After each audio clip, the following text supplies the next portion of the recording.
Chapter 200. The Sea Dragon clone had become a level 10 super mutated beast.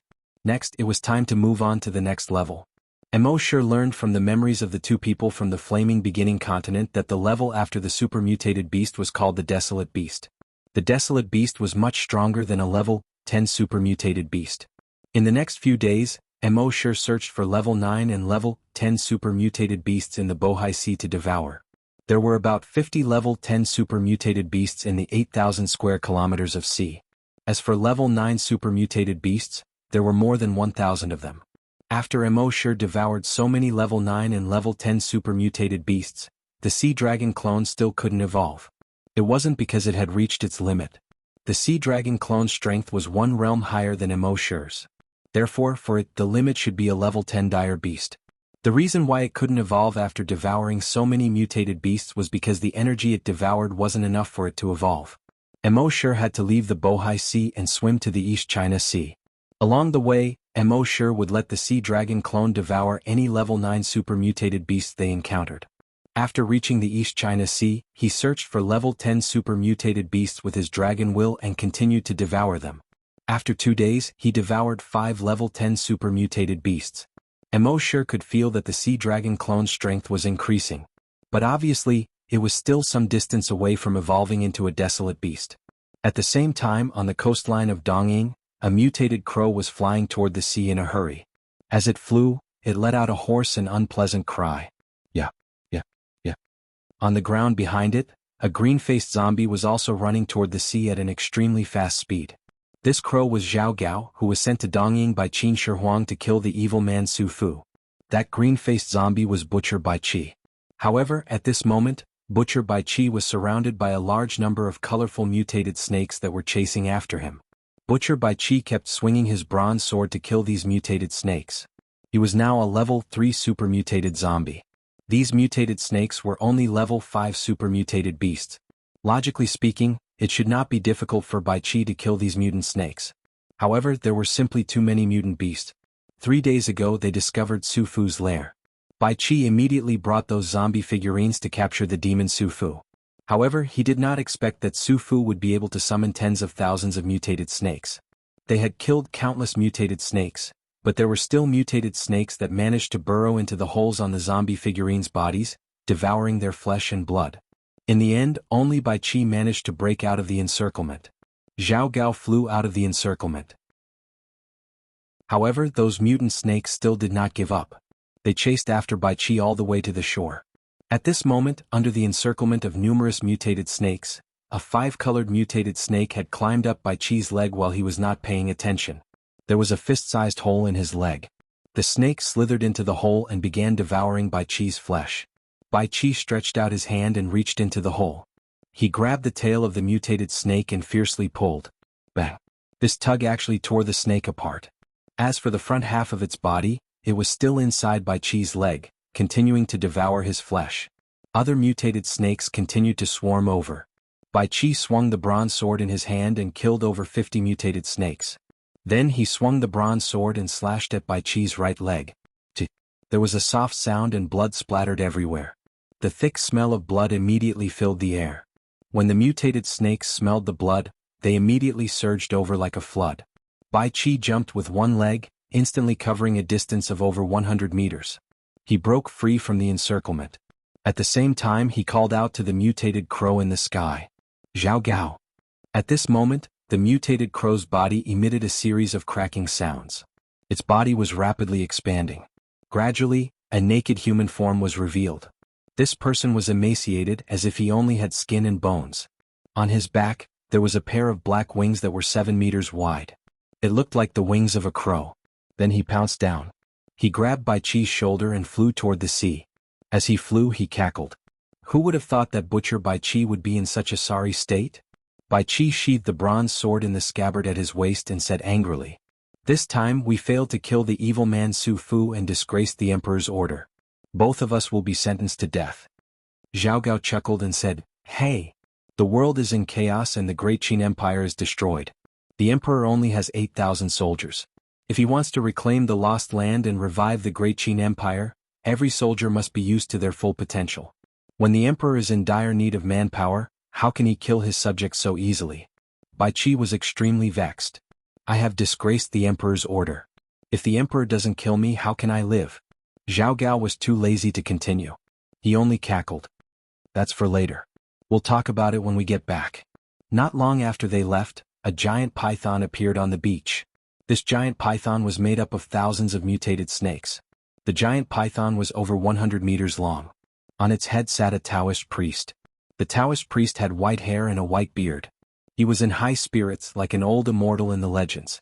He looked in the direction where Bai Qi and Zhao Gao escaped and laughed. Ha! Butcher Bai Qi, go back and tell your dog emperor that I, Su Fu, will lead my army to the west today and attack the mausoleum of Emperor Qin. His great Qin Empire will be mine. Let Emperor Qin clean his ass, neck and wait.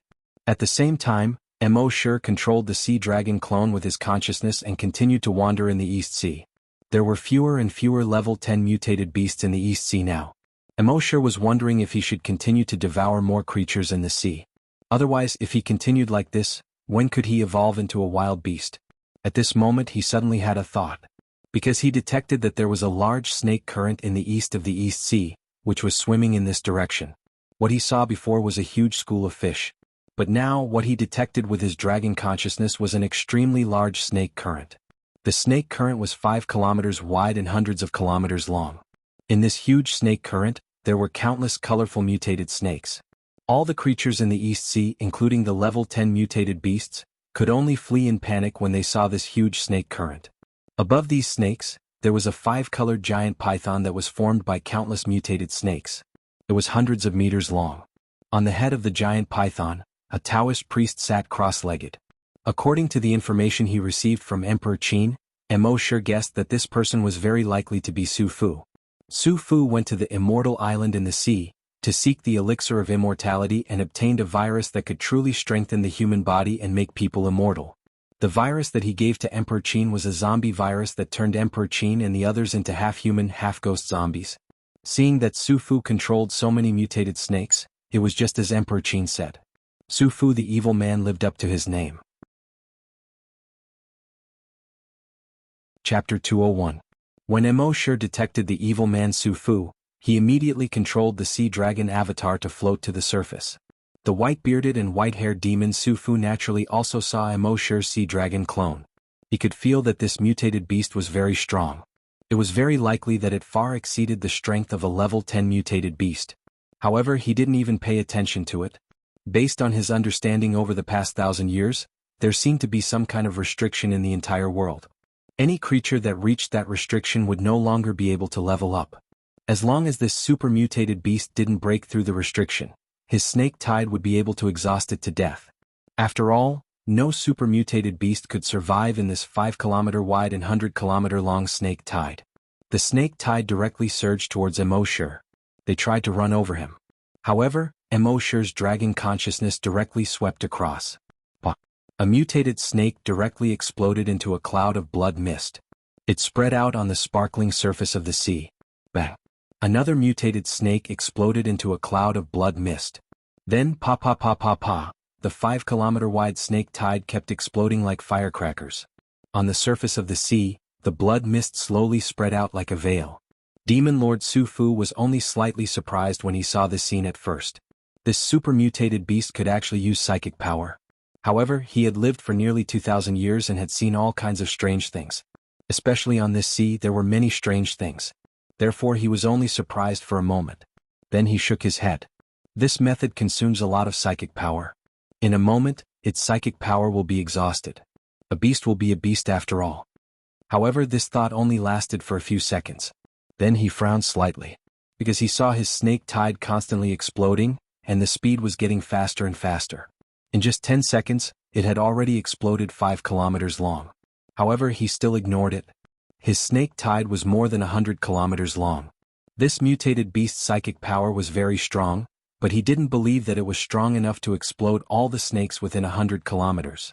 Pa pa pa pa pa, the snake tide continued to explode. Its speed was still increasing. Soon, the snake tide had already exploded 10 kilometers.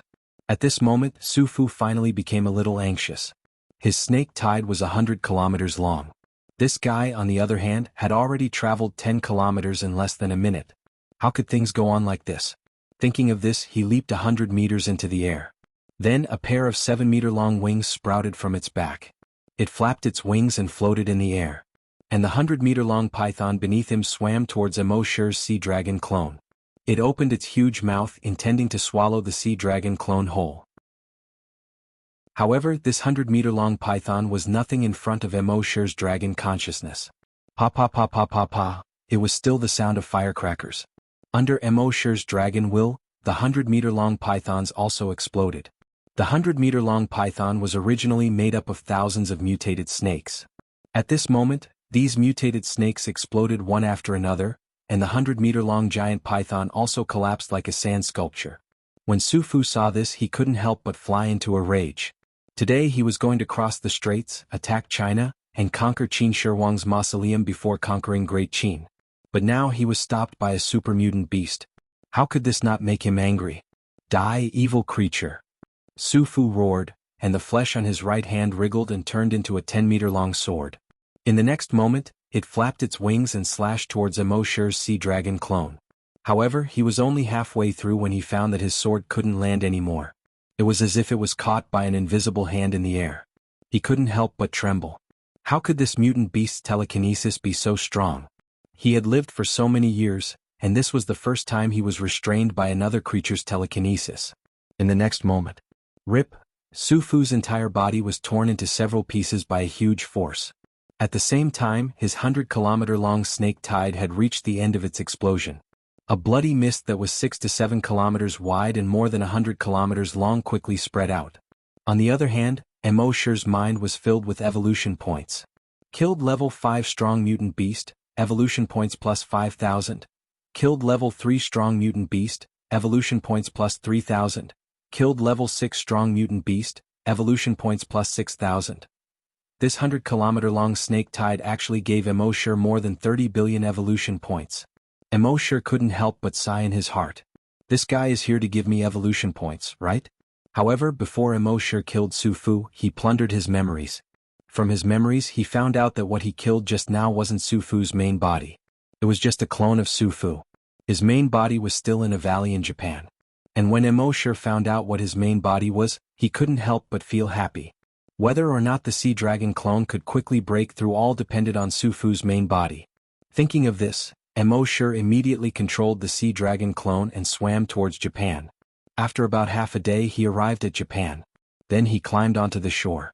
Now that the sea dragon clone had 4 limbs, when it crawled on the ground, it looked like a 30-meter-long mutant crocodile from afar. Japan was also full of zombies.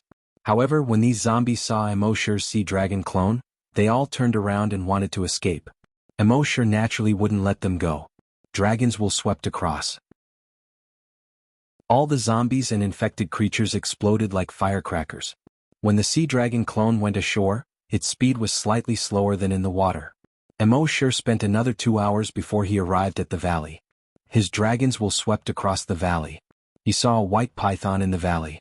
Under his dragon's will's investigation, this white python had actually reached a length of more than 5,000 meters.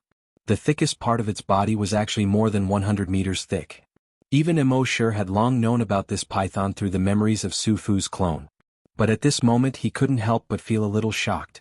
There was actually such a huge creature in the world.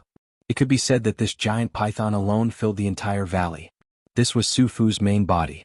More than 1,500 years ago, Su Fu's strength had already reached the realm of a level 10 great hunter. After that, he had been trying to break through again. But he couldn't break through at all. He also felt that there were restrictions in the world, and it seemed that only when the strength of his body reached a certain level could he break through the restrictions. Therefore, he used a secret method to transfer his consciousness into the body of a snake. As for his original body, he treated it as a clone. Over the past 1,000 years, he had been constantly devouring and finally reached such a huge figure. Unfortunately, although his strength was infinitely close to the next realm, he couldn't break through no matter what. It was the same as Count Dracula back then. Chapter 202. Embark's sea dragon doppelganger climbed to the top of the mountain. It looked down at the 5,000-meter-long python in the valley. The python's blood-red eyes alone were more than 30 meters in diameter. Every white scale on its body was half the size of a basketball court. He had seen a lot of huge creatures in the past few days in the sea. For example, a 600 or 700 meter long mutant whale. But he had never seen a giant creature that could reach 5,000 meters long. At this time, the python had also sensed Emosher's arrival. It looked up at Emosher's sea dragon avatar on the mountain peak with a hint of anger in its eyes. The next moment, it opened its cave-like mouth. It let out a terrifying hiss. Roar. This sound spread over a radius of tens of kilometers. All the mutant beasts within a radius of tens of kilometers fell to the ground in horror when they heard this roar. Even the boulders on both sides of the valley fell into the valley under this roar. At the same time, the sea dragon doppelganger felt a sharp pain in its head. Its body faintly felt like it was about to be torn apart. Emosher was also startled inwardly. They were both level 10 super mutant beasts, but the difference in strength was so great.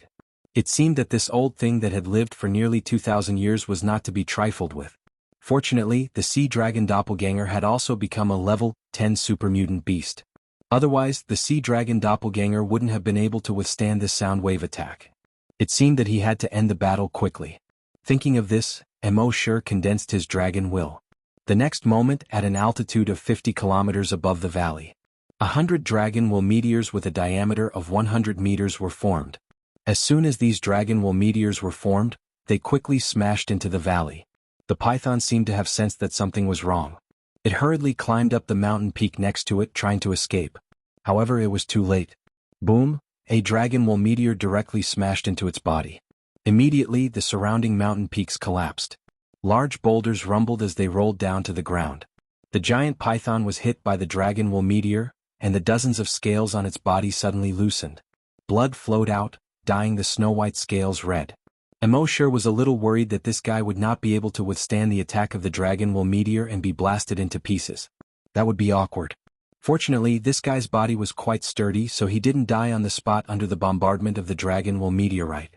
If Sufu were to know that this tiny mutated beast was worried that he would be crushed to death, he would most likely vomit blood and die on the spot. This was definitely not harmful but extremely insulting. Boom boom boom boom boom. The dragon will meteors continued to crash down.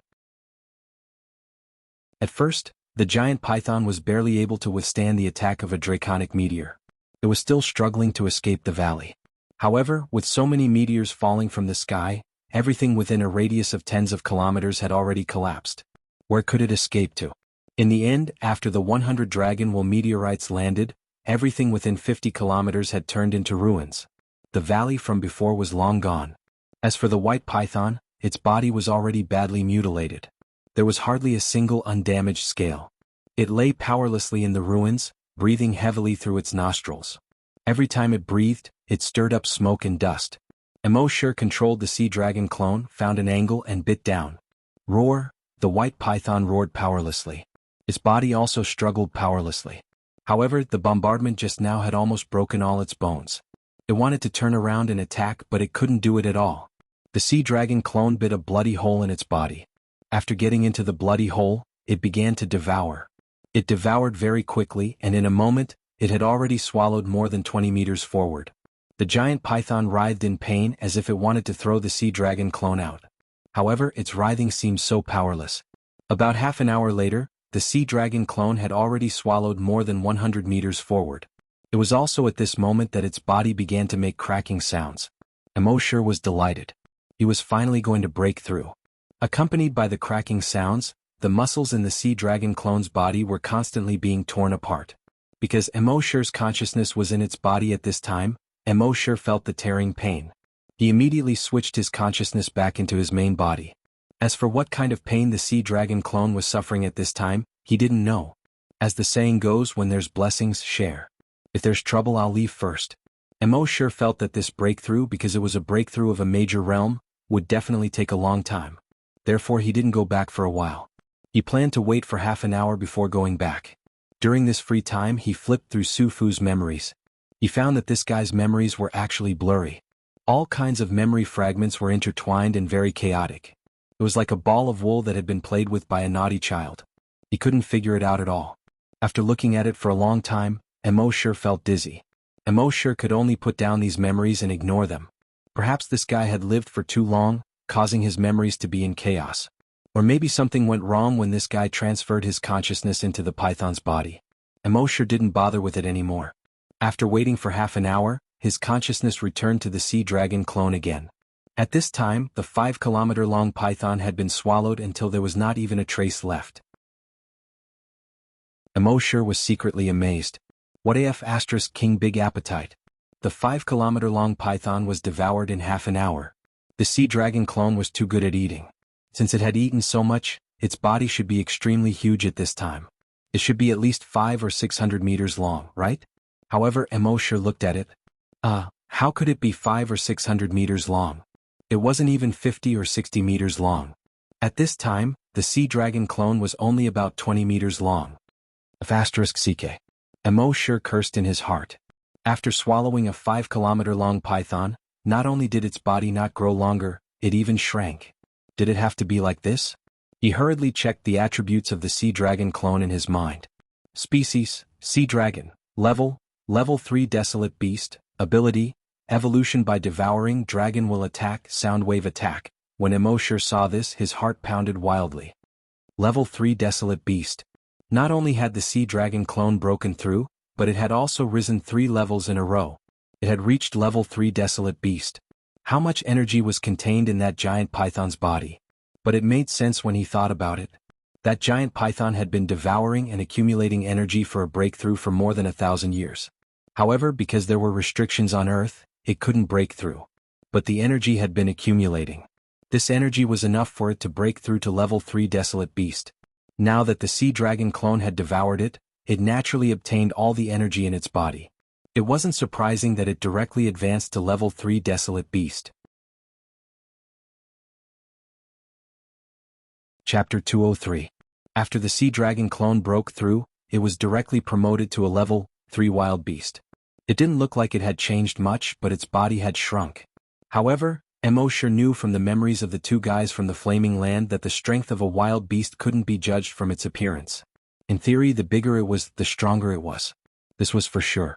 But the bigger it was, the more energy it consumed. Imagine if it was 1,000 meters long, how much food would it have to eat to maintain its energy consumption? So for thousands of years, wild beasts had evolved the most suitable way of survival for them. Usually in their ordinary form, they could only grow to 30 to 50 meters long at most. However, when they needed to burst into battle, their bodies could rapidly expand and lengthen. So at this time, the sea dragon only looked 20 meters long on the surface. In fact, its body length in its battle form had already reached more than 130 meters. The most important thing was that after evolving into a wild beast, energy had appeared in all the cells in the sea dragon clone's body. When this energy gathered together and sprayed out, the power was extremely shocking. Knowing this, Emosure was in a good mood. Controlling the sea dragon clone, he ran towards the sea. After the sea dragon clone evolved into a level 3 wild beast, its running speed on land had greatly increased. It could reach 30 meters per second. When it came to the sea, it jumped out of the water with a splash. In the water, the sea dragon clone was much faster. It could reach 50 meters per second. Moreover, wild beasts had a natural pressure on ordinary mutated beasts. When the sea dragon clone released this pressure, all the mutant beasts within a radius of 1,000 meters scattered and fled in panic. However, Emosure withdrew this pressure based on the principle of keeping a low profile. It swam freely in the sea. At the same time, he said in his mind, "System, sign in for a special event." Killing such a big python was naturally a special event. Soon, the system's voice sounded frowny face sign in successful. Sign in event, killed a 1,000-year-old mutant python. Sign in reward, immune to sound wave attacks. Emosure checked the skill description in his mind. Frowny face, immune to sound wave attacks. Immune to any form and wavelength of sound wave attacks. The sound wave attack of the 1,000-year-old mutant python almost tore the body of the sea dragon clone apart. Now that he was immune to sonic attacks, he could treat such attacks as music to his ears. Moreover, this skill was equally effective on both the main body and the doppelganger. After signing in, Emosure continued to wander in the sea. Now that it had evolved into a desolate beast, it was definitely an overlord in the sea. Not only in the sea but on the entire Earth they were overlords.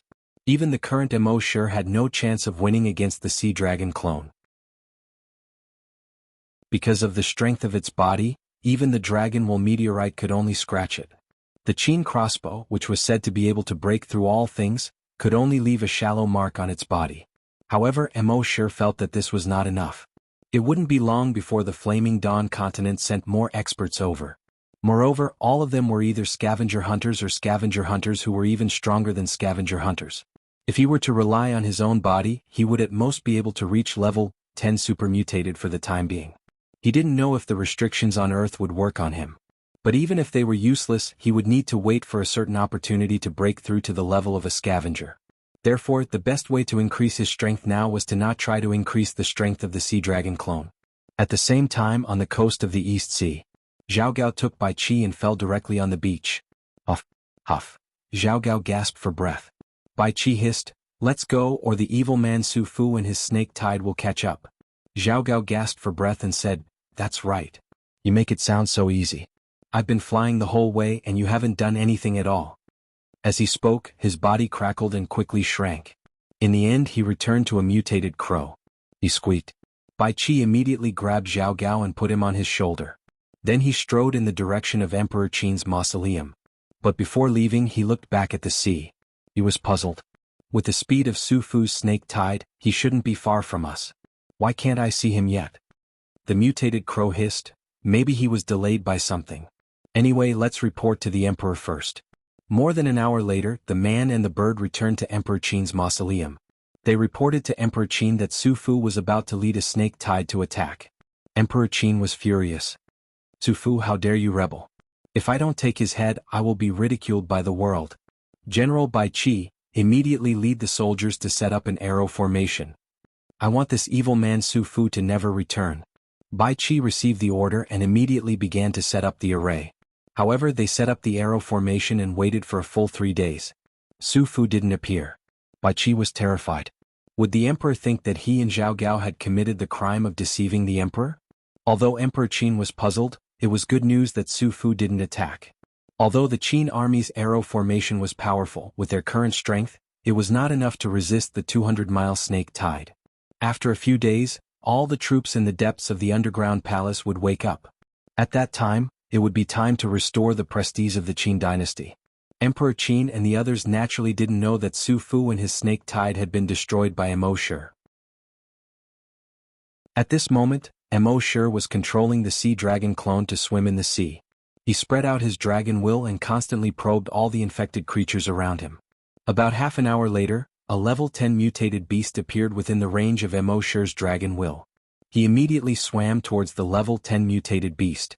It was a mutated great white shark more than 300 meters long. It was opening its bloody mouth and swallowing any mutated fish it saw along the way. At this moment, it saw the 20-meter-long sea dragon clone appear in its sight. It immediately swung its tail and swam towards the sea dragon clone. In the eyes of this 300-meter-long mutated great white shark, the sea dragon clone was barely enough to fill the gaps between its teeth. Therefore, it didn't take the sea dragon clone seriously at all. Just like when facing other mutated beasts, it swam over with its mouth wide open. Seeing this, Mo Shi smiled faintly in his heart. Let's test the strength of this sea dragon clone. He didn't use a sonic attack or an energy attack. He simply wanted to test the physical strength of the sea dragon clone. Seeing that the mutated great white shark was only 5 meters away from the sea dragon clone, Mo Shi controlled the sea dragon clone and turned around. The 7 or 8 meter long tail suddenly swung towards the great white shark. Because the tail was so fast, it stirred up the seawater within a 5-kilometer radius, which was surging wildly. Wherever the tail swept past, white waves rolled, forming a fan-shaped mark. Chapter 204. Seeing this, the mutant great white shark was shocked. It hurriedly tried to dodge. But with its speed, how could it dodge the sea dragon clone's attack? Smack! The tail of the sea dragon clone slapped the mutant great white shark's head hard. Crack!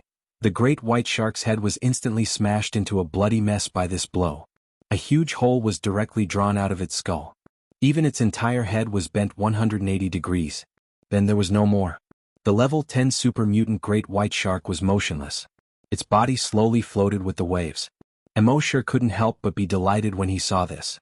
The strength of a level 3 wild beast was actually so terrifying. Soon, he controlled the sea dragon clone to devour the great white shark, and then continued to swim forward.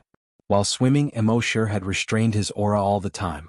As a result, many super mutant beasts swam over proudly, wanting to devour the sea dragon clone as their dinner. In the end, they were easily killed by the sea dragon clone.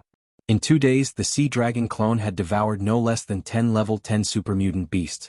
However, after being promoted to a level 3 wild beast, it was extremely difficult to advance another level. This matter couldn't be rushed.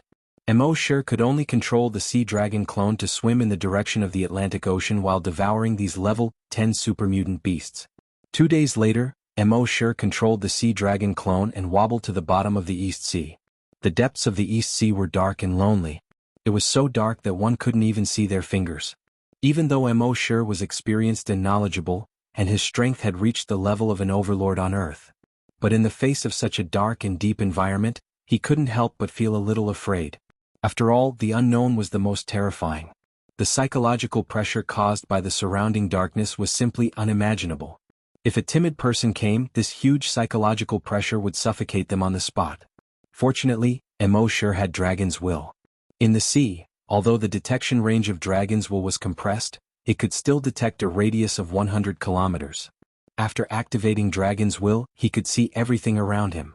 The seaweed, the rocks on the bottom of the sea, the sand, and the mutant creatures. No matter what, nothing could escape the detection of his dragon's will. Only then did Mo feel a lot more relaxed. From the looks of it, this was a zone of death. It was impossible for life to exist here.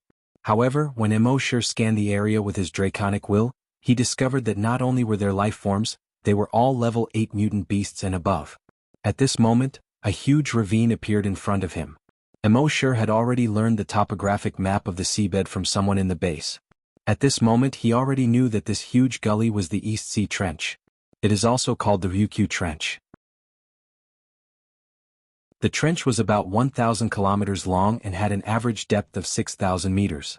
The deepest part was almost 8,000 meters. The cross-section of the trench was in the shape of a V. However, the trench was now surrounded by thick blood-red vines. The thickest one had a diameter of about 10 meters. They looked like thick blood-red pythons. These vines didn't stick to the ground like the vines on the ground. They followed the undercurrent in the sea and drifted left and right, twisting their waists and waving their arms at the mutated beasts that passed by. It was as if he was saying, "Come and play with me." Above the trench, countless huge sarcomas filled with blood vessels grew. Each sarcomas had a diameter of more than 50 meters. These sarcomas were like a sarcomas roof that covered the top of the trench.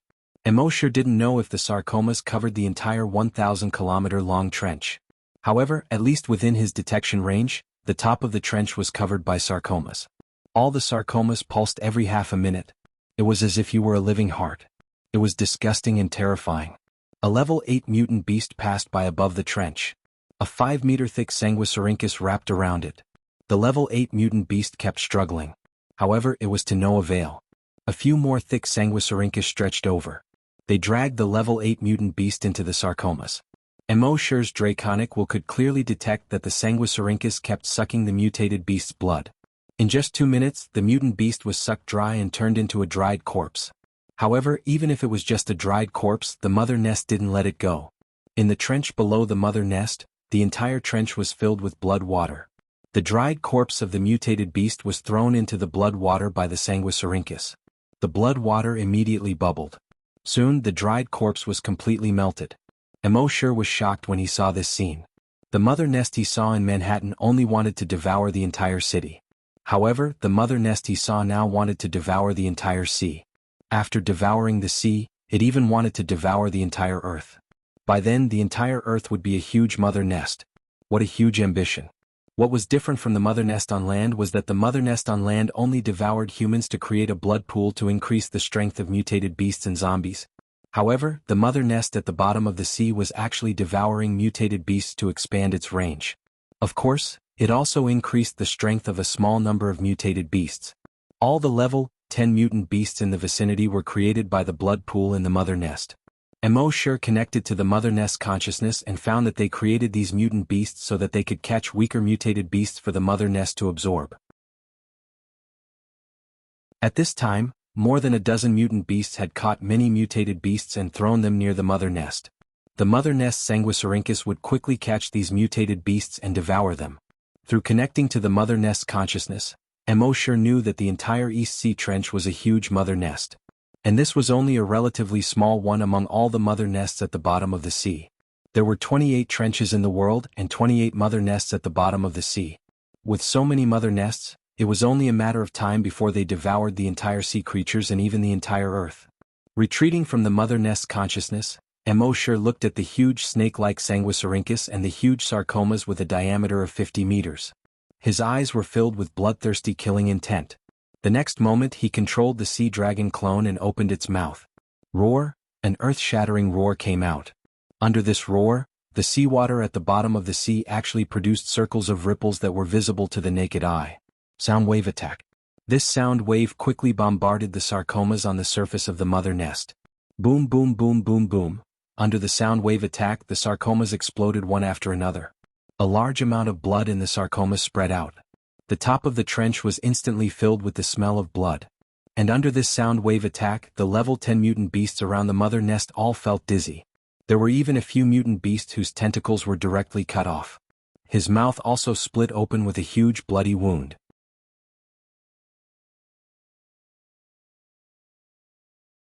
Chapter 205. Seeing that the level 10 super mutant beasts were knocked out, the sea dragon clone immediately swam over. At this moment, cracking sounds came from its body. Its muscles were also wriggling quickly. A moment later, it turned into a 130-meter-long behemoth. It opened its mouth and pounced on the level 10 super mutant beasts. The super mutant beasts hurriedly tried to escape, but their heads hurt from the sonic attack just now and they completely lost their sense of direction. Also, Mosher released the natural pressure of a wild beast, suppressing many of the super mutant beasts so much that they didn't even dare to move. They could only let it devour them. In just half an hour, it devoured more than a dozen super mutant beasts here. Mosher clearly felt that the energy in the cells in his body had increased a lot. And this was only the outside of the nest. Inside the nest, the entire trench was a huge blood river that was 1,000 kilometers long. In this blood river, there were thousands of level 10 super mutant beasts. Mosher was overjoyed. If it devoured these level 10 super mutant beasts, the sea dragon clone should level up. Soon, he swayed his body and entered the blood river in the trench. As soon as he entered the blood river, countless thick Sanguisurincus stretched out toward Mosher like blood-red pythons. Mosher's long way spread out. These Sanguisurincus immediately crouched at the bottom of the sea, not daring to move at all. Then Mosher used the sonic attack again. These level 10 super mutant beasts once again felt a sharp pain in their heads. They rolled and struggled in pain. Mosher controlled the sea dragon clone to open its huge mouth and devour them. The energy in the sea dragon clone's body kept increasing crazily. But at this moment, Mosher discovered that the Sanguisurincus around the nest, when they realized that they couldn't attack him, began to rapidly divide into thousands of tiny Sanguisurincus. These Sanguisurincus quickly interweaved above the trench. Then a small sarcoma continued to grow on the Sanguisurincus. At first, the tumor was only the size of a fist. But soon, like a balloon, it grew bigger and bigger. In the end, it once again formed a giant sarcoma with a diameter of 50 meters. Then, the second, third, and fourth sarcomas were formed. It was obvious that the nest was repairing itself. Mosher took a deep breath. It seemed that the sonic attack was still inferior to his Dragonwool meteorite. If the draconic meteor came crashing down, the broodmother wouldn't have a chance to recover. He immediately controlled the sea dragon clone and opened its mouth. Boom. A fiery red energy shot out. This fiery red energy looked like fire, but it also didn't seem to be fire. That was because it could burn at the bottom of the sea. The surrounding Sanguisurincus instantly shriveled up upon contact with the energy. In the next moment, they were all reduced to ashes. Then the energy was sprayed onto the sarcoma above. When the sarcomas encountered this energy, they were like plastic being burned by flames, constantly melting into small black blood balls. In the end, it also disappeared. Then this energy sprayed towards the blood river below. The blood water in the entire blood pool seemed to evaporate in the face of this violent energy and kept decreasing. This time, the sarcoma above the broodmother never recovered. This was the first time the sea dragon clone had used energy. It was also the first time Mosher had seen an energy attack. Although the cells of Earth's creatures were extremely strong and could store energy, but they didn't have energy in their bodies. In other words, even if there was energy, it was all converted into the nutrients they needed to grow. Only by surpassing the restrictions of Earth and reaching the level of a desolate beast or a hunter could they release an energy attack. and the power of an energy attack was extremely fierce and domineering. Even Emosure wouldn't be able to withstand this energy attack. And ordinary desolate beasts, although they had energy in their bodies, couldn't not release it. This was because energy attacks consumed a lot of energy. The energy in their bodies would soon be exhausted. But at this moment, the sea dragon clone didn't have this concern. Because every time it released an energy attack, it would devour a few level 10 mutated beasts. The energy obtained from devouring level 10 mutated beasts could completely replenish the energy he used to release an energy attack. And while constantly releasing energy attacks, he found that the blood vessels and cells in the sea dragon clone's body had become much stronger after constant cleansing. It turned out that desolate beasts could quickly become stronger in this way. However, there were powerful desolate beasts and even stronger mutated desolate beasts everywhere on the flaming origin continent. So ordinary desolate beasts didn't dare to release energy attacks casually. Instead, they used energy attacks as a life-saving trump card. So although they knew that constantly releasing energy attacks could quickly become stronger, they didn't dare to release them casually. But at this moment, the sea dragon clone didn't have this concern. After all, it was now the strongest on Earth. Even if it didn't have a trace of energy in its body, no creature could be its match. Just like this, Emosure controlled the sea dragon clone to continuously devour level 10 mutated beasts and release energy. It took 3 full days to destroy half of the broodmother nest in the East Sea Trench. At the same time, it also devoured half of the level 10 mutated beast here. And the cells and blood vessels in the sea dragon clone's body, after being constantly cleansed and strengthened by energy, finally reached their limits. Emosure felt a faint pain of his muscles being torn apart in his body. He immediately switched his consciousness back to his main body. It was still the same saying, "If there's trouble, let's enjoy it together." It was currently afternoon. Happy was knocking on the door. Emosure got out of bed and opened the door. A ray of sunset fell into the room from outside the door. Outside the door, Happy's silhouette was outlined by the sunlight with a golden edge. Her originally black hair seemed to have turned golden in the setting sun. There was some concern in her beautiful eyes. Obviously, she saw that Emosure had been staying in the room for the past few days and didn't go out much. So she was a little worried. Emosure reached out to rub Happy's head and smiled. "Don't worry, I'm fine. I'm just tired from running around outside a few days ago, so I slept a little longer." When Happy saw that Emosure was truly fine, he felt at ease. But she still took Emosure's hand and pointed at the setting sun in the sky. Emosure understood what she meant and said, "Okay, let's go out for a walk." Therefore, the two of them walked out of the corpse farm under the sunset. They took a walk in the base. Now in the base, everyone's face was filled with hope. In the first 30 years after the apocalypse, no one in the base had any hope on their faces. Because they couldn't see any hope in the first place. There were infected creatures everywhere, and the city wall might be breached at any time. Until now, Emosure's strength had brought too many changes to the base. Hope finally appeared on people's faces, and some smiles also appeared.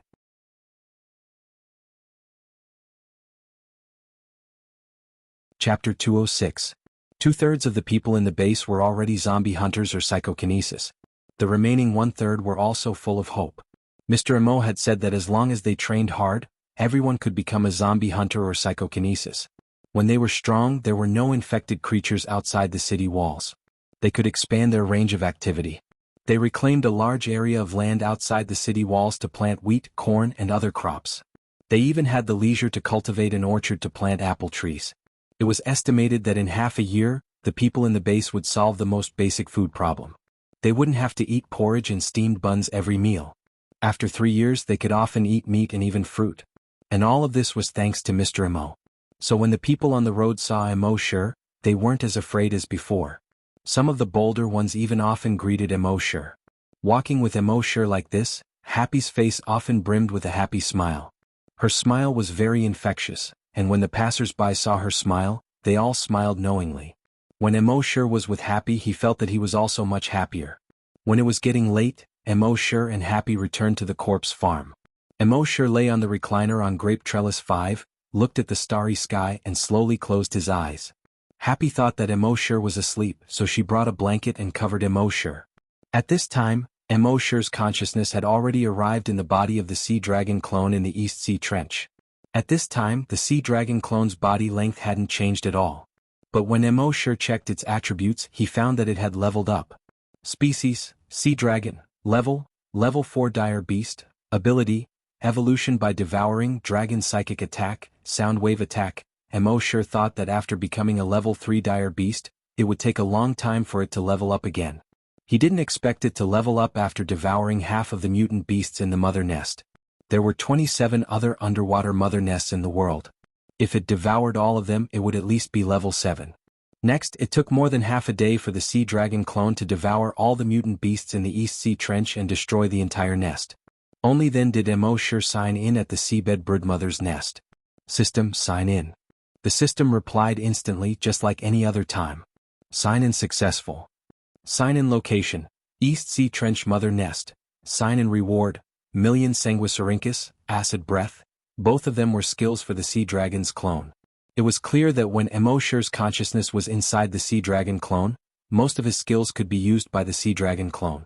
But when his consciousness wasn't in the body of the Sea Dragon clone, the clone could only use a few skills such as Devouring Evolution and Dragon Will attacks. Now that he could sign in Myriad Sanguisurincus and Strong Acid Breath, it could be considered as giving the Sea Dragon avatar 2 more trump cards. After leaving the East Sea Trench that had been cleaned up, Mo sure swayed his body and wandered around the seabed. The Sea Dragon clone, a level 4 wild beast, was definitely an invincible existence at the bottom of the sea. Any mutated beast that encountered it could only escape. However, when these mutated beasts wanted to escape, the cells on the Sea Dragon clone's body would quickly squirm. It shot out a Sanguisurincus. This Sanguisurincus would instantly pierce into the mutated beast's body and grow barbs. This way, the mutated beast wouldn't even have time to escape. The Sanguisurincus would drag the mutated beast over so that the Sea Dragon clone could enjoy it in peace.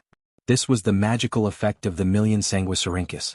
Not only could this Sanguisurincus shoot out hundreds of them at the same time, but it could also penetrate the defense of any wild beast below level 4. As for this Strong Acid Breath, it was even more powerful. The Sea Dragon clone could spit out strong acid. This kind of strong acid could only be withstood by the Sea Dragon clone's oral mucosa and acid bag mucosa.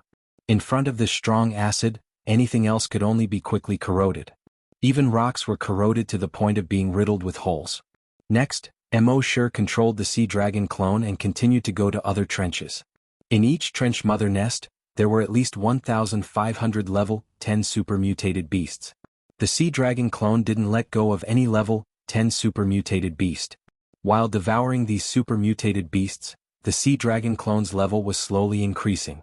At the same time, after more than 40 days of check-in, Mo sure finally reached level 10 Great Hunter. After becoming a level 10 Great Hunter and taking the modification liquid for a few days, his body finally reached its limit. No matter how much modification liquid he took, it would be directly expelled from his body. It seemed that he would have to wait for the right opportunity to break through again. So for the next few days, Mo sure focused on the Sea Dragon clone. After more than 40 days of devouring, the Sea Dragon clone had devoured half of the trench mother nests. It had now grown into a level 5 wild beast. The Sea Dragon clone, a level 5 wild beast, was quite terrifying in the sea. It could reach more than 50 meters per second. At this speed, devouring the remaining 14 trench mother nests would definitely be much faster than before. Mo sure planned to go to the Bermuda Triangle to look for the underwater dragon ruins after devouring all the trench mother nests. At the same time on the flaming land. For tens of thousands of years, countless hunting grounds had been built on the entire continent. The entrance to each hunting ground was built on an island. On the first hunting island corresponding to the first hunting ground. In a huge factory in the corridor on the second floor. A middle-aged man in his 50s was holding the railing, looking at the zombies in the cages below howling and roaring at him. He was the owner of the first hunting ground. At this time, a middle-aged woman also in her 50s walked over. There was a hint of uneasiness between the woman's eyebrows. She said, "My son has been in the first hunting ground for more than a month and hasn't replied to any news. I tried to contact him with the interstellar communicator just now, but I couldn't reach him." The owner didn't turn around and continued to look at the zombies in the cages. He said, "Don't worry, as a level 10 Great Hunter, he is the strongest existence in the first hunting ground. Nothing in the first hunting ground can hurt him. Moreover, didn't you send a level 5 psychic to protect him?" The woman was slightly stunned, then laughed softly and said, "I'm sorry, I didn't ask for your permission and sent a level 5 psychic." The owner shook his head. I've said it before, he's not young anymore. There are many things he should learn to solve by himself. It's just the first hunting ground. With his strength, it's more than enough to deal with the creatures there. A hint of worry appeared between the woman's eyebrows. But why can't I reach him through the interstellar communicator? Why don't we send someone to check it out? The owner thought for a moment and said, I'll send a few people to check it out. The woman quickly nodded. Yes, that's best.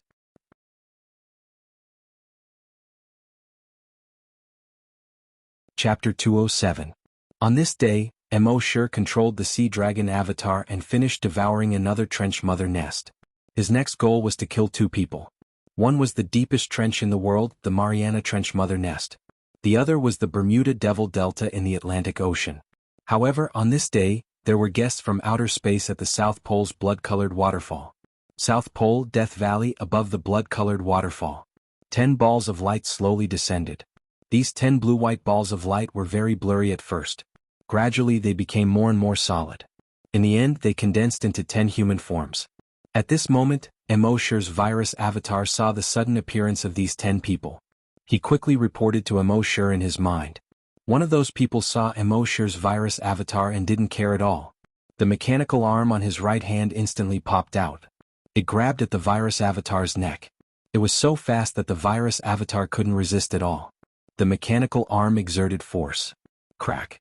The virus avatar's head was directly twisted off. However, the virus avatar was formed by the virus. Even if its head was cut off, it could still be formed again. Seeing this, those people were slightly surprised. Not human? A young man said as his telekinesis instantly spread out. As a level 5 psychic master, his telekinesis could kill all viruses and cells at the molecular level. When his telekinesis continuously attacked the virus and cells of the virus avatar could no longer heal. A moment later, the virus avatar turned into a pool of blood. The young man reached out and rubbed his nose. A mere level 5 great hunter. Boring. Then he said to the middle-aged man in the lead. The hunting ground master is making a mountain out of a molehill. In a broken place like the first hunting ground, any level 1 hunter can sweep through and crush everything. There are actually so many people here. A level 3 hunter, 8 level 1 hunters, plus a level 5 psychic master and me, a level 3 psychic master. Another young man also laughed. Why don't we all take a break and take it as a vacation? You can sweep through the first hunting ground alone. The level 3 psychic master youth rubbed his nose. Let's go then. A level 3 psychic master is an existence that can crush everything in this broken place. With the flaming origin continent, although a telekinesis grandmaster couldn't defeat a hunter, if they were at the same level, a telekinesis grandmaster could defeat a hunter. Therefore, a place where even a level 1 hunter could run rampant, he, a level 3 psychic master, could easily sweep all the way. The leader of the level 5 psychic master smiled and said, nothing is absolute. The person who came with the hunting ground owner's son was a level 5 psychic master. We've lost contact with them, so we should be careful. The group of young men said one after another, got it, Uncle Hua? Uncle Hua, how could we dare to disobey your orders? Uncle Hua is right. But in their hearts they didn't think much of it. A rundown place like the first hunting ground was just child's play. In the past, they couldn't be bothered to come because it was beneath their dignity. What kind of danger could there be in such a lousy place? Uncle Hua nodded to a LV-1 hunter. The level 1 hunter immediately took off his backpack from his back. He took out a barrel-shaped object and patted it lightly. He stretched out his hand and lightly patted it twice. The barrel-shaped object made a few soft cracking sounds, and hundreds of walnut-sized boxes popped out. In each box there was a ball-shaped drone the size of an eyeball. After these drones took off, they quickly flew in all directions. The level 5 psychic master tightened his collar and said, let's leave this damned place of ice and snow first. Even though he was a level 5 psychic master, his body was no different from an ordinary person. Hearing this, everyone immediately activated their hover boots and flew towards the equator. At the same time, on the flaming origin continent, on the first hunting island. When the image of the first hunting ground was connected, the hunting ground owner's wife stayed in the monitoring room. The hunting ground owner occasionally came to take a look and patted his wife's shoulder lightly from time to time. Don't worry, we've sent so many people this time. There won't be any problems. At the bottom of the earth. Mo sure knew the strength of these people from the virus clone's report. The strongest was a level 5 psychic master. Previously he had easily crushed the bald level 5 psychic master. As for the rest of the hunters, although he had not directly fought with them, from the memories of the long-haired young man and the bald middle-aged man, he knew that the strength of the hunters was much worse than that of a great psyche master of the same level. Therefore these people did not pose any threat to Emoshur at all. This made him heave a sigh of relief. He was originally worried that they would send out more psychic masters than the hunters. He did not expect that these small fries would come. In fact, in the Flaming Land, psychic masters were a minority. It was impossible for any random force to send out a psychic master. Thinking of this, Emoshur's consciousness returned to his body. Then, his figure flashed and disappeared from the base. The group of psychic masters and psychic masters from the Flaming Land flew to the sky above the chilly base. The people who were busy in the base saw this group of people suddenly appear and fly over on hoverboards that had never appeared on Earth. Everyone's first reaction was disbelief. Below their feet this doesn't look like the technology of Earth at all. Who are they? As they spoke, the psychic power of the level 3 psychic master spread out. It directly covered the entire base. Suddenly, the more than 70,000 people in the base were pressed to the ground as if they were suddenly carrying a huge rock on their backs. Everyone's faces were filled with horror. They did not know what they were experiencing at all. One by one, they raised their heads with difficulty and looked at the 10 people in the sky. When the 10 people in the sky looked at the group of people on the ground, their eyes and expressions were as if they were looking at a group of ants. The level 3 psychic master floated in mid-air. He stretched out his hands as if an immortal had descended to earth. He began to shout to everyone in the base below. "You group of natives, listen up. From today onwards your God will descend to the world." These 2 sentences were spread out along with the spread of his psychic power. It was as if it could directly hit everyone's heart. It was as if the deafening sound of everyone's heart was emitted. The psychic power of a psychic master had the effect of intimidating people's hearts. Everyone in the base looked at these 10 people in horror. Are they really gods? Oh my God, gods really exist? I didn't believe it before, even if I was beaten to death, but today I believe it. Although they are not the image of gods in our imagination, I'm afraid that only gods can do this kind of thing. After the level 3 psychic master finished shouting, he lightly pressed on the multifunctional watch on his wrist. Soon, the 3-dimensional projections of the long-haired young man and the bald middle-aged man appeared in mid-air. He asked, "You natives, have you ever seen them?"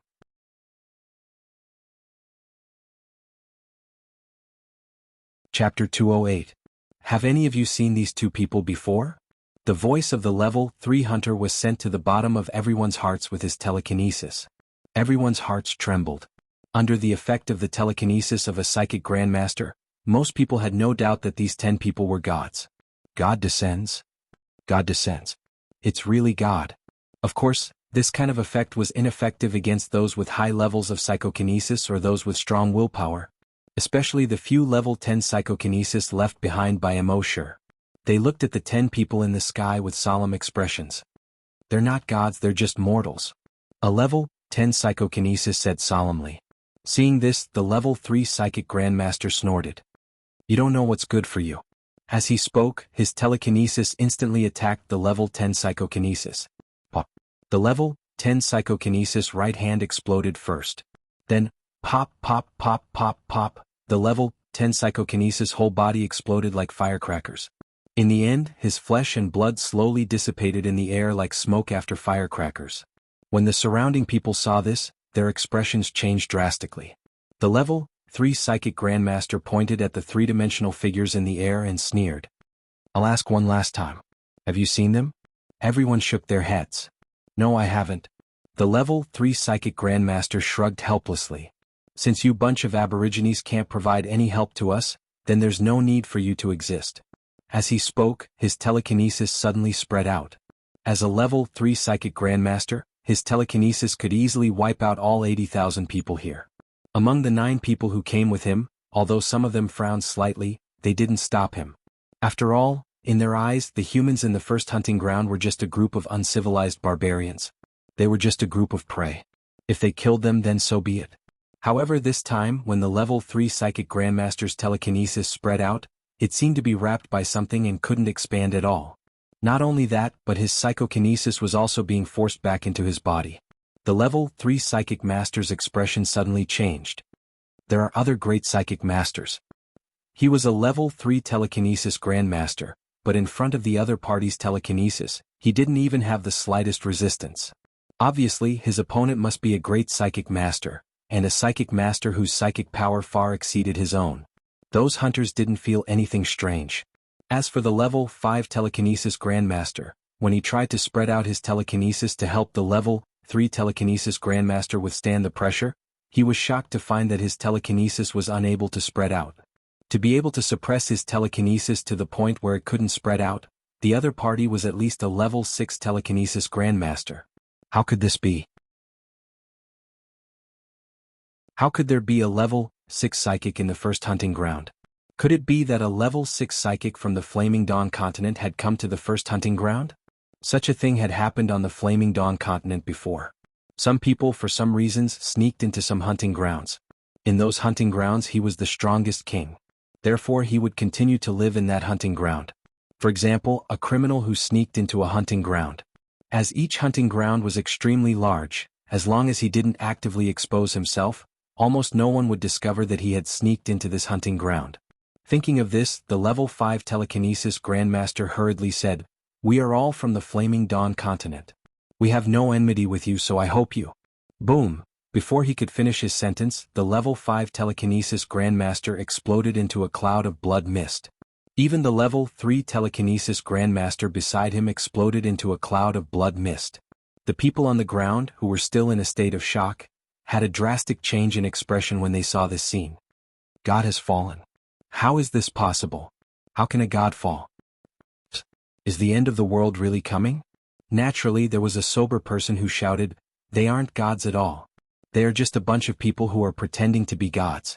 At the same time, the remaining 8 people in the sky were all horrified. Among the 10 of them, the 2 strongest people were instantly killed just like that. Then would the remaining 8 of them be any better? Just as they were panicking, a figure came from afar and slowly flew over. As he flew over, all the drones within a radius of 100 kilometers exploded.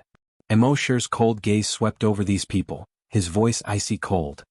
"I'll give you a chance. One-on-one or a group fight." The 8 people looked at each other.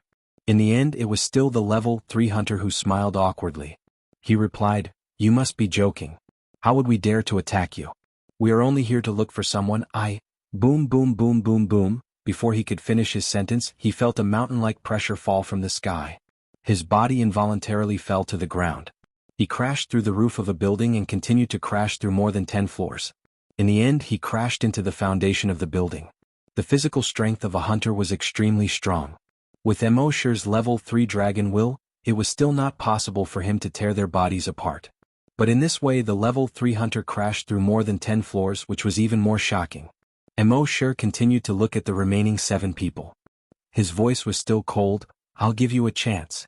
One-on-one or a group fight." After he finished speaking, he saw that these people were all terrified. He shook his head helplessly. "Okay, I promise not to use telekinesis."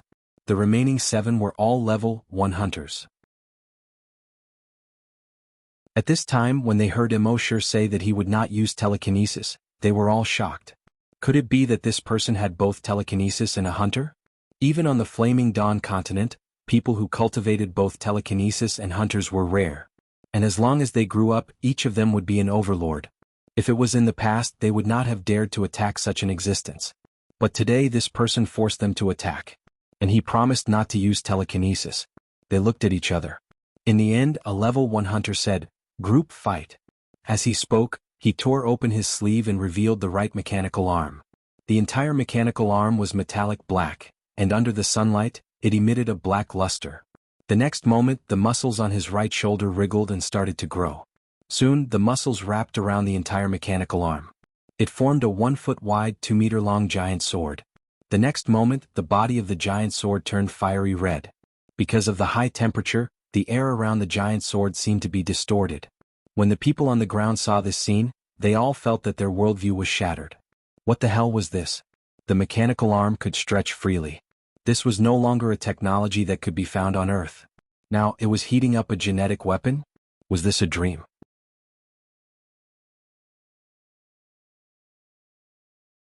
Chapter 209. In the entire Chile base, almost everyone's worldview was shattered. It had been more than 30 years since the apocalypse. In these 30 years, most of Earth's technology had been stagnant. The only improvement was in the research of viruses. However, what appeared in front of them now was a pair of flying shoes and a mechanical arm. This was far beyond their knowledge.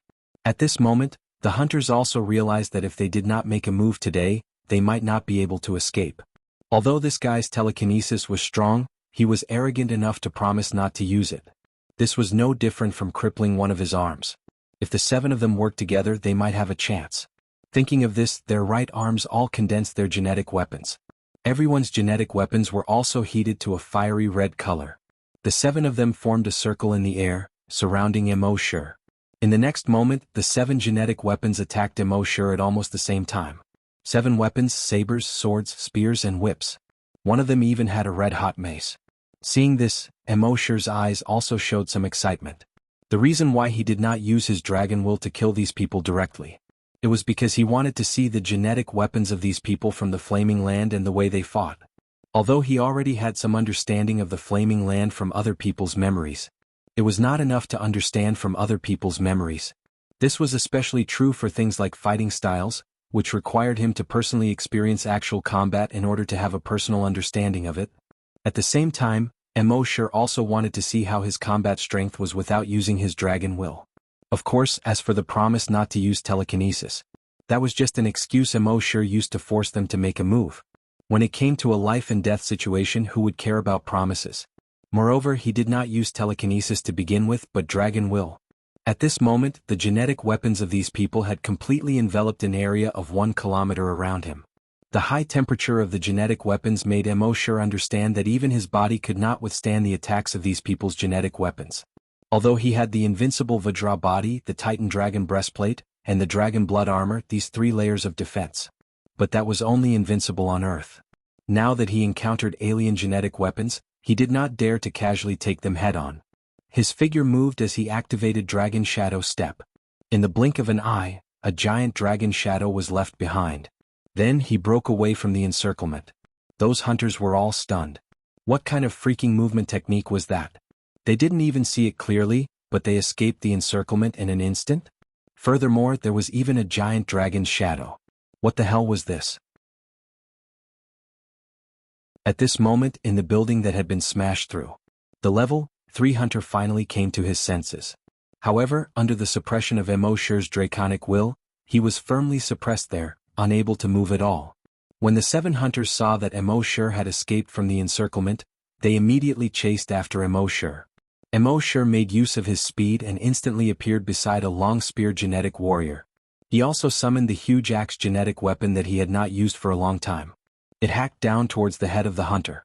The hunter hurriedly raised his gun. Boom. In the end, he managed to block Emosure's giant axe. However, under Emosure's immense strength, he was directly smashed to the ground. A human-shaped crater was formed on the ground. The ground around the crater also started to crack inch by inch. When the other hunters saw this, they were all shocked. What great strength! They could clearly feel that this person's level was 1 level lower than theirs. He had not even reached the level of a hunter. However, this strength was actually able to crush a level 1 hunter. What kind of freak was this? One had to know that on the Flaming Origin continent, the difference between a level 10 great hunter and a level 1 hunter was huge. A level 1 hunter could easily crush hundreds of level 10 great hunters. In terms of strength, they would be completely crushed. However, this level 10 great hunter was now crushing a level 1 hunter. Was there still any justice in this world? How would they know that Emosure had consumed so much Titan Dragon bloodline modification fluid? His body had already undergone a fundamental change. Although he had not become a true giant dragon's body, he was still far from being comparable to an ordinary hunter. Therefore, it was absolutely easy for him to challenge someone of a higher level and crush his opponent in terms of strength. Next, Emosure used the Dragon Shadow Step to constantly move between the 6 of them.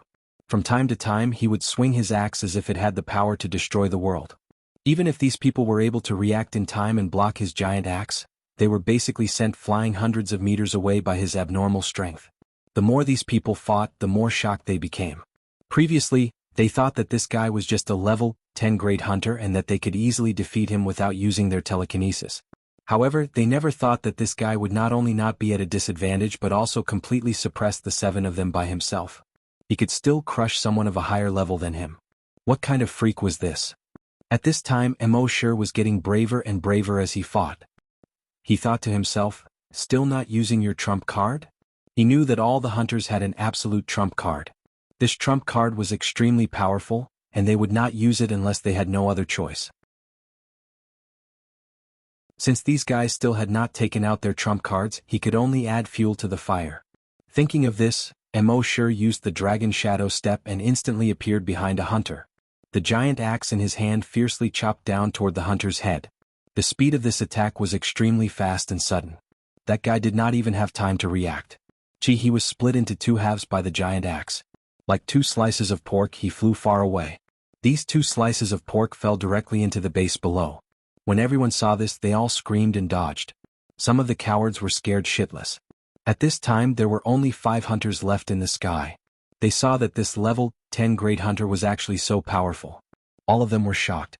They looked at each other and then gathered in the same direction. The next moment the 5 of them attacked Emosher together.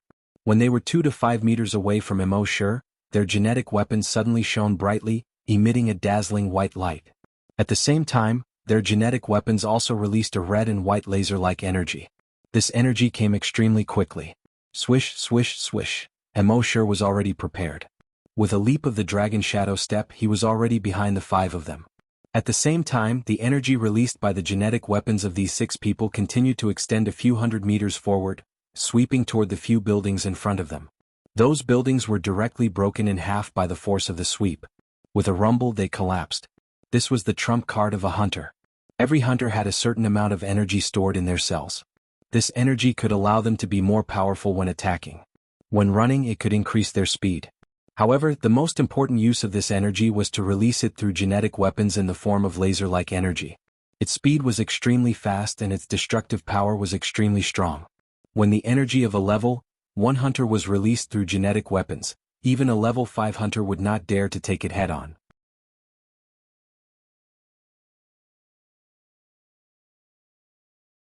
Chapter 210. When the energy was released, the genetic martial arts would become a hot weapon similar to guns and cannons. And the energy would become the bullet of the firearm. Its lethality was extremely high. Genetic weapons that were releasing energy were generally known as energy weapons. Even a level 1 hunter could easily kill a level 5 hunter with an energy weapon in a sneak attack. However, there was a small flaw in energy weapons. When releasing energy, there would be a short charging time. The lower the level, the longer this charging time would be. For example, these level 1 scavengers only had 1 second to charge up their power. But if one reached level 10, the charging time would be reduced to only 0.1 seconds. It was precisely because Emosher knew that their energy weapons needed time to charge up that he was able to use his speed to dodge their energy attacks. When the 5 hunters saw that the level 10 great hunter in front of them was actually able to dodge their energy weapon attack, their complexions changed again. It should be known that in their flaming land, there were no great hunters who could dodge energy attacks. Although their energy weapon attacks had a charging time, it was still not enough. But with the speed of a great hunter, it was impossible to dodge. After one energy attack, the dazzling red and white light on the 5 people's energy weapons gradually faded. It returned to its previous fiery red color. Emosher knew that this was because energy weapons consumed a lot of energy. Generally speaking, a level 1 hunter could only use an energy weapon once. After using it, the energy in their body would be completely exhausted. At this time they no longer had energy and only had the strength of their bodies left. Whether it was speed or strength, they were far inferior to before. If they were level 1 hunters before, then after releasing their energy they were at most half-step hunters. This was also why they would not use energy weapons easily. At this time, these 5 people had already withered after releasing their energy. In front of Emosher they had no power to fight back. Emosher swung his axe one by one, chopping them all down.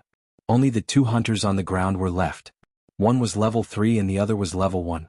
Emosher was too lazy to use energy weapons against those level 1 hunters. He leaped to the side of the hunter. That hunter had just raised his right arm and was about to use energy weapons. Emosher's giant axe had already been lifted. Ka! The giant axe instantly chopped at the joint between the mechanical arm and the shoulder. He knew that this part was the weakness of every hunter. It seemed that the defense here was extremely thick. A thick layer of cuticle covered the joint between the mechanical arm and the shoulder tightly. But as long as it could pierce through the thick layer of cuticle and hit the joint, it would be a fatal blow to the hunter. With this chop, the thick layer of cuticle on that person's shoulder was directly cut open. The giant axe chopped at the joint. The genetic weapon on that person's entire right arm was directly cut off. The genetic weapon wrapped around the mechanical arm instantly lost its fiery red light. The weapon on top of it instantly turned into flesh and dried up, revealing the mechanical arm inside. On the shoulder of the man, where the mechanical arm had been severed, sparks kept coming out. At the same time, blood. It looked like a bleeding robot. This scene looked very strange. When the humans in the base, they all felt that it was unreal. Was this F*King reality? This was basically a science fiction novel. After chopping off that person's genetic weapon, Mosher flew up and kicked. That person was instantly sent flying far away. Bang bang bang bang, he crashed through 4 walls in a row. In the end, his body hit a steel bar on the 5th wall, and only then did he stop. His chest caved in and blood spurted out from his mouth and nose. He was no longer breathing. However, the steel bar did not pierce through his body. Instead, it was directly bent by his body. Seeing this scene, everyone could not help but suck in a breath of cold air. Hitting the steel bar with such force was like hitting the tip of a nail. No matter what, he would be penetrated. Not only was this person not penetrated, he even bent the steel bar. How perverted was this body's strength? But such a perverted body was actually kicked to death by this human. How terrifying was this human's strength? If the person who was kicked to death was said to have a perverted body, then this human who kicked him to death was the most perverted of perverts. When that level 3 hunter saw his companions who came with him, he fell from the sky one after another. He saw that this level 1 hunter was actually kicked to death by this guy. The shock in his heart was far greater than any other time in his life. What kind of monster was this guy? As a level 10 great hunter, he was actually able to crush 7 level 1 hunters by himself. In the history of the entire Flaming Land, there were occasionally examples of level 10 great hunters defeating level 1 hunters. But 1 against 7 and still being able to completely crush them, there was not a single one. This guy was not a human at all. He was a F*King animal. At this time, Mosher slowly landed. He landed in front of that level 3 hunter. He released the suppression of his dragon will and slowly said, "I'll give you 3 chances to attack." The reason why he gave this guy 3 chances to attack was that he wanted to practice his own combat experience. In the future, it would be good to crush his enemies. But what if he could not? He needed combat experience to support it. Now that he could get some combat experience from this guy, he naturally would not let it go. That level 3 hunter heard this and felt a chill in his heart. He wanted to open his mouth and beg for mercy. But now it seemed that this guy had no intention of letting him go. Thinking of this, he became ruthless in his heart. Since this was the case, then he could only fight to the death. He put on a look of terror and implored bitterly, "We have no enmity with you in the past. I don't know how we have offended you. If we have offended you in any way, please be magnanimous and let me go this time. In the future, I will definitely..." Speaking of this, the genetic weapon in his right hand suddenly condensed. In the next moment, he stomped his feet. He leaped towards Mosher like a fish.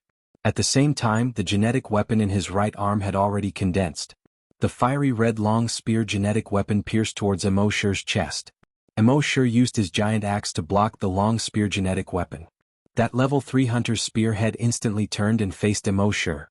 At the same time, the red and white light on the tip of the spear shone brightly. It was dazzling. Mosher activated his dragon shadow step and disappeared in an instant. When he reappeared, he was already behind that level 3 hunter. But in the next moment, shio, a laser-like red and white light suddenly shot out from the end of the spear. It instantly pierced through Mosher's dragon blood armor. Even half of the Titan dragon breastplate was pierced through.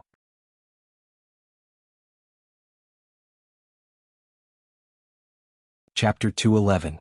Mosher also did not expect that the long spear genetic weapon could shoot out energy from both ends. At this moment, even his dragon blood armor had been pierced through. He made a mental note of this. After that, his figure flashed again and he appeared far away.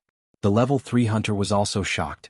Generally speaking, even if it was a level 5 hunter, after being hit by his energy, they would basically be disabled. But this guy was completely fine after being hit by his attack. How was this possible? He did not think that it was the effect of Mosher's blood-red armor. On the Flaming Land, other than the energy shield on the armor, there was nothing that could block energy attacks.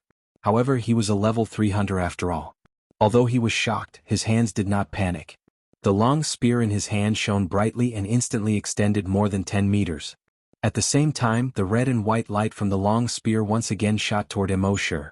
And this time he used the energy weapon to draw a few circles in the air. These circles sealed off all of Emosure's escape routes. Emosure could only use the big axe in his hand to block in front of him. At the same time, the big axe instantly extended 2 meters high and 1 meter wide. His body was completely shielded from the attack. Buzz buzz buzz, a few soft sounds. Sparks flew from Emosure's big axe. The whole surface of the big axe looked as if it had been welded a few times.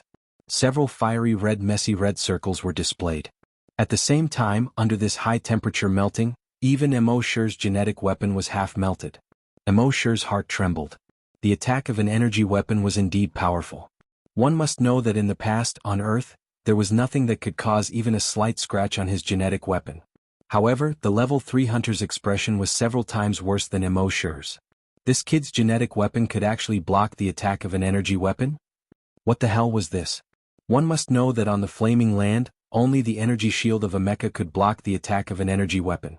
If one were to use a genetic martial art to block an energy martial art, one would simply be courting death. This was because anyone's genetic martial arts, even if they were a desolate hunter or a great desolate hunter, would not be able to withstand the attack of an energy weapon. This kid was just a level 10 great hunter, yet his genetic weapon was able to block his energy weapon attack. This was King ridiculous. At this moment his Adam's apple moved. As a level 3 hunter he could only use his energy weapon 3 times. This was the last time he could not use it so easily. Thinking of this, his figure moved. The hoverboard beneath his feet started to move. He flew out of the base in an instant. Emosure sneered. Trying to escape? Could he escape? In the next moment, Emosure's right arm swung in a circle, and the giant axe chopped downwards. The giant axe instantly expanded in the air. It was more than 200 meters long. Just like Panga's giant axe, it chopped down towards the level 3 hunter. The level 3 hunter thought that if he ran away, Emosure would chase after him. He could then use his energy weapon to launch a counterattack. In the past, his hit rate with this move was 100%. However, he did not expect that this kid would not play by the rules. He directly chopped down towards him. At this moment, it was too late for him to dodge. He could only hurriedly raise his spear to block the attack, wanting to block the giant axe. Boom, there was a loud sound. The giant axe directly brought the level 3 hunter down from the sky. On the ground, a huge crack that was more than 500 meters long, 10 meters wide, and 10 meters deep instantly appeared. The edge of the crack was as smooth as a mirror. At the end of the crack, 2 30-meter-tall buildings also had a 10-meter-wide crack on them. The afterglow of the setting sun passed through this crack. It was like the gate to heaven. When everyone in the base saw this scene, they all widened their eyes and opened their mouths wide. This destructive power was too shocking. In the center of this huge gully, the level 3 hunter's lower body had already sunk deep into the soil. His upper body was still holding his long spear genetic martial art, maintaining a blocking posture. On his long spear genetic martial art, there was a mark that was about 1 centimeter deep. In the end, Emosure's genetic martial art was not able to split apart that guy's long spear genetic martial art with his axe. However, on that guy's right arm, at the interface between the mechanical chop and his shoulder, sparks kept coming out. Moreover, blood kept seeping out. It turned out that although Emosure was not able to split apart his genetic martial art with his axe, the power of the axe was too great. However, the force of this axe was too great. It directly shook the interface between his mechanical arm and shoulder, causing it to malfunction. That level 3 hunter looked at the interface of his right arm in disbelief. How was this possible? How could this guy be so strong? The terrifying degree of this strength was actually much stronger than his, a level 3 hunter. He was just a level 10 great hunter. Normally he would be able to crush him easily. How could he be so strong now? Was it because he was too weak or was this kid too strong? Of course, he did not know that Emosure's body had been modified by the modification liquid. Naturally, it could not be measured by the strength of a normal great hunter. It could be said that Emosure's strength was already equivalent to a level 4 hunter's. Naturally, it was not something that this level 3 hunter could withstand. At this time, Emosure saw that the level 3 hunter's genetic martial art had malfunctioned and could no longer display stronger combat power. He was too lazy to continue entangling with him. The huge axe chopped down once again. Kacha. The level 3 hunter's genetic martial art was immediately split into 2. At the same time, the huge axe fell on the level 3 hunter's head. The level 3 hunter was split into two halves. At this point all the invaders were wiped out. Emosher closed his eyes slightly, recalling the battle scene just now. He had a deeper understanding of the strength, speed and fighting style of the hunters. He made an estimation in his mind. With his current strength, without using his telekinesis, he could crush a level 3 hunter. If he encountered a level 4 hunter, it would be a 50-50 chance. If he only used his telekinesis, he could also crush a level 3 hunter. If the Long Yanshi and the hunters used all their methods, crushing a level 5 hunter should not be a problem. If he encountered a level 6 hunter, it should be a 50-50 chance. As a level 10 Great Hunter and a level 3 Long Yanshi, he was able to crush a level 5 hunter by so many levels. Even on the Flaming Dawn continent, he was considered a rare talent. Of course, Emosher still had the absolute trump card of summoning the blood breeds. So in fact his overall strength was stronger. As for how strong he was, he did not use the skill of summoning the blood breeds, so he did not know. Of course this skill could not be used casually. The strength, number, and type of the things that were summoned were all random. And it did not distinguish between friend and foe. At that time if he was also killed it would be awkward.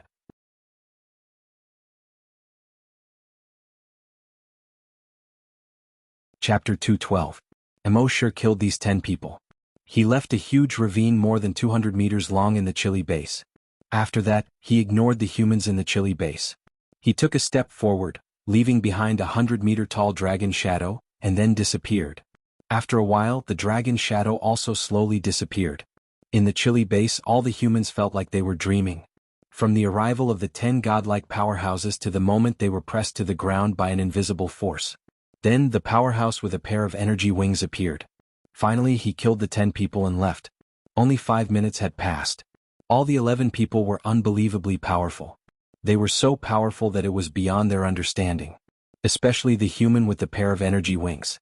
He was so powerful that even the 10 powerhouses were afraid of him. If the 10 powerhouses were gods, then the human with the pair of energy wings could be called the God Slayer. No, Slayer was not enough to describe him. To be more precise, he was the God Slayer. From that day onwards, this powerful God Slayer never appeared in the Chili base again. However, the legend of the God Slayer had been circulating in the Chili base for thousands of years. At the same time, on the first hunting island of the Flaming Dawn continent. In the monitoring room. The hunting madam saw that all the monitoring screens had dimmed. She was so shocked that her face turned pale. She quickly shouted to the outside of the monitoring room. "Someone come and take a look at the monitors." Someone? Soon, the person in charge of the monitoring room rushed over and carefully checked all the monitors. In the end, he came to a conclusion that made everyone feel uneasy. "Madam, all the drones have been destroyed." One had to know that the people who went this time had brought 100 drones. 100 drones were enough to cover a radius of hundreds of kilometers. Now, they were all destroyed at almost the same time. What did this mean? In her uneasiness, the hunting madam quickly went to the hunting master's office and looked for him. "Son. Something happened to our son." The hunting master's expression also changed. "What's going on?" "All the drones have been destroyed," the hunting madam said with a sobbing tone. The hunting master comforted his wife. "Don't worry, I'll use the interstellar communication to contact them first." As he spoke, he immediately ordered someone to connect to the interstellar communication of those people. However, after connecting for more than half an hour, there was no response. The lady of the hunting ground could not stop her tears from gushing out. She patted the hunting ground master's arm and said, "You must save our son. He is our only son." The hunting ground master's brows were tightly knitted together. However, he still comforted his wife. It might be the magnetic field of the first hunting ground. "I will ask Shachi to bring the Sandstorm Mercenary Regiment to the first hunting ground to have a look." The head of the hunting ground quickly nodded and patted his wife's shoulder. "Don't worry." 5 days later, a handsome young man with a height of 1.8 meters and a woman with an exaggerated figure walked in quickly. That woman had an extremely exaggerated figure, but she also had a beautiful face. With a devilish figure and an angelic face, these words were tailor-made for her. As soon as the woman appeared, she nervously asked the hunting ground owner and his wife, "Dad, Mom, did something happen to little brother when he went to the hunting ground?" Mrs. Hunting Ground just cried, unable to say a word.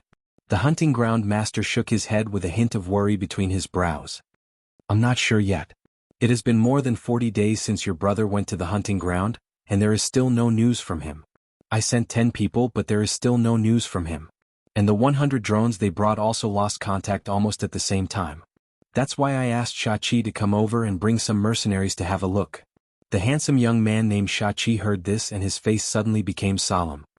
Father-in-law, mother-in-law, don't worry. I brought the vice captain and several captains of our mercenary regiment. Basically they were all level 7 hunters. There are also 5,000 members of the mercenary group and me, a LV-8 hunter. Oh, right, I also brought the cheetah mech of the mercenary regiment. Let's make a simple plan. We will set off tomorrow morning and find little brother no matter what. He said very firmly. The hunting ground master showed a hint of gratitude in his eyes and patted his shoulder heavily. Shachi, it's all on you. The hunting ground master's wife also nodded and said, Shachi, it's all thanks to you. At this time, the woman with the exaggerated figure also said, Shachi, I'll go with you. Shachi shook his head and said with concern, Bertha, the first hunting ground may have been very safe before, but it is no longer safe now. You can stay here with my in-laws and wait for my good news. Bertha said stubbornly, How can I be at ease if there is no news from little brother? I must go with you. I'm a level 7 psychic master, much stronger than those in the mercenary regiment. Shachi seemed to be in a dilemma. The hunting ground master pondered for a moment and took a deep breath. Shachi, take Bertha with you. Shachi shook his head helplessly and said, Okay Bertha, remember when you go there, you must stay by my side at all times. If you are in any danger, I will be able to protect you immediately. Bertha nodded obediently and said, Okay. Soon, Shachi, Bertha, and several senior members of the Sandstorm Mercenary Regiment were in the meeting room to draw up a plan of action. The vice captain said to Shachi and Bertha, Captain, Madam Captain, we have too many people this time, so we will split into 2 coordinates. You will take 2,500 people to the first teleportation point.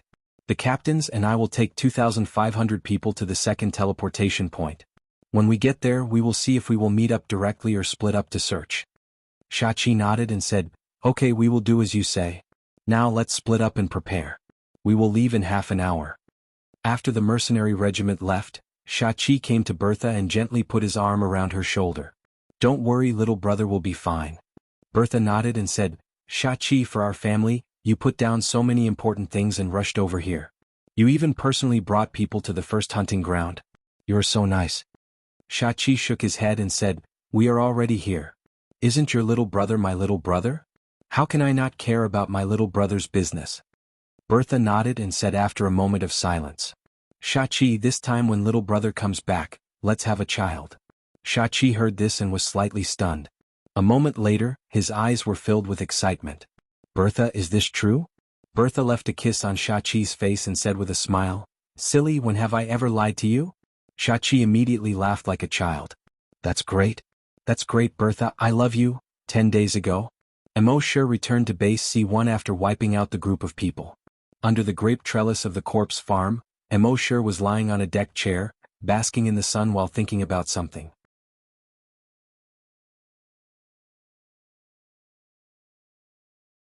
Chapter 213. 10 days ago, Emosher had just killed those hunters and psychic grandmasters. Under the grape trellis of the corpse farm, Emosher was lying on a recliner with his eyes slightly closed. It looked like he was resting, but in fact he was thinking about something. Last time he killed 2 people. This time there were 10. If he killed these 10 people this time, how many would come next time? Furthermore, he was certain that the next one would be even stronger than this one. He had to think of a way to make them unable to come to Earth in the future, or to make them afraid to come to Earth. It was impossible to make them unable to come to Earth. The Antarctic blood waterfall was just a coordinate. Even if the blood waterfall was destroyed, the coordinates were still there, and they would still come again. And if he wanted them to not dare to come to Earth, he could only desperately improve his strength. Upgrading the sea dragon clone to a level 10 wild beast as soon as possible was one way. But this was treating the symptoms and not the root cause. Although there weren't many hunters on the Flaming Origin continent, who could guarantee that the hunting ground master wouldn't be able to find a hunter to help. So Emosher thought about it and felt that this matter had to be solved from the source. After thinking for half an hour, he suddenly had a bright idea. He had an idea. But the most important thing now was to improve the strength of the sea dragon clone. Emosher had planned to destroy the other undersea mother nests before going to the Mariana Trench mother nest in Bermuda. That would be safer. But now he had to hurry up and improve his strength, the faster the better. So he decided to go directly to the Mariana Trench mother nest later. System: sign in for a special event. Killing those hunters and great hunters was naturally a special event. The system's voice answered quickly. Sign in successful. Sign in event: kill intruder. Sign in reward: Flame Dragon Battle Axe. Emosure checked the reward in his mind. Flame Dragon Battle Axe. Inject the energy in the body into the genetic weapon, and the genetic weapon can evolve into the Flame Dragon Battle Axe. The Flame Dragon Battle Axe is invincible and indestructible. Best effect on the genetic and energy weapons of the hunters. Seeing this reward, Emosure revealed a faint smile on his face. Today the energy weapon of the level 3 hunter had made him feel the pressure from the energy weapon. Under the attack of the energy weapon, even the dragon blood armor could be penetrated.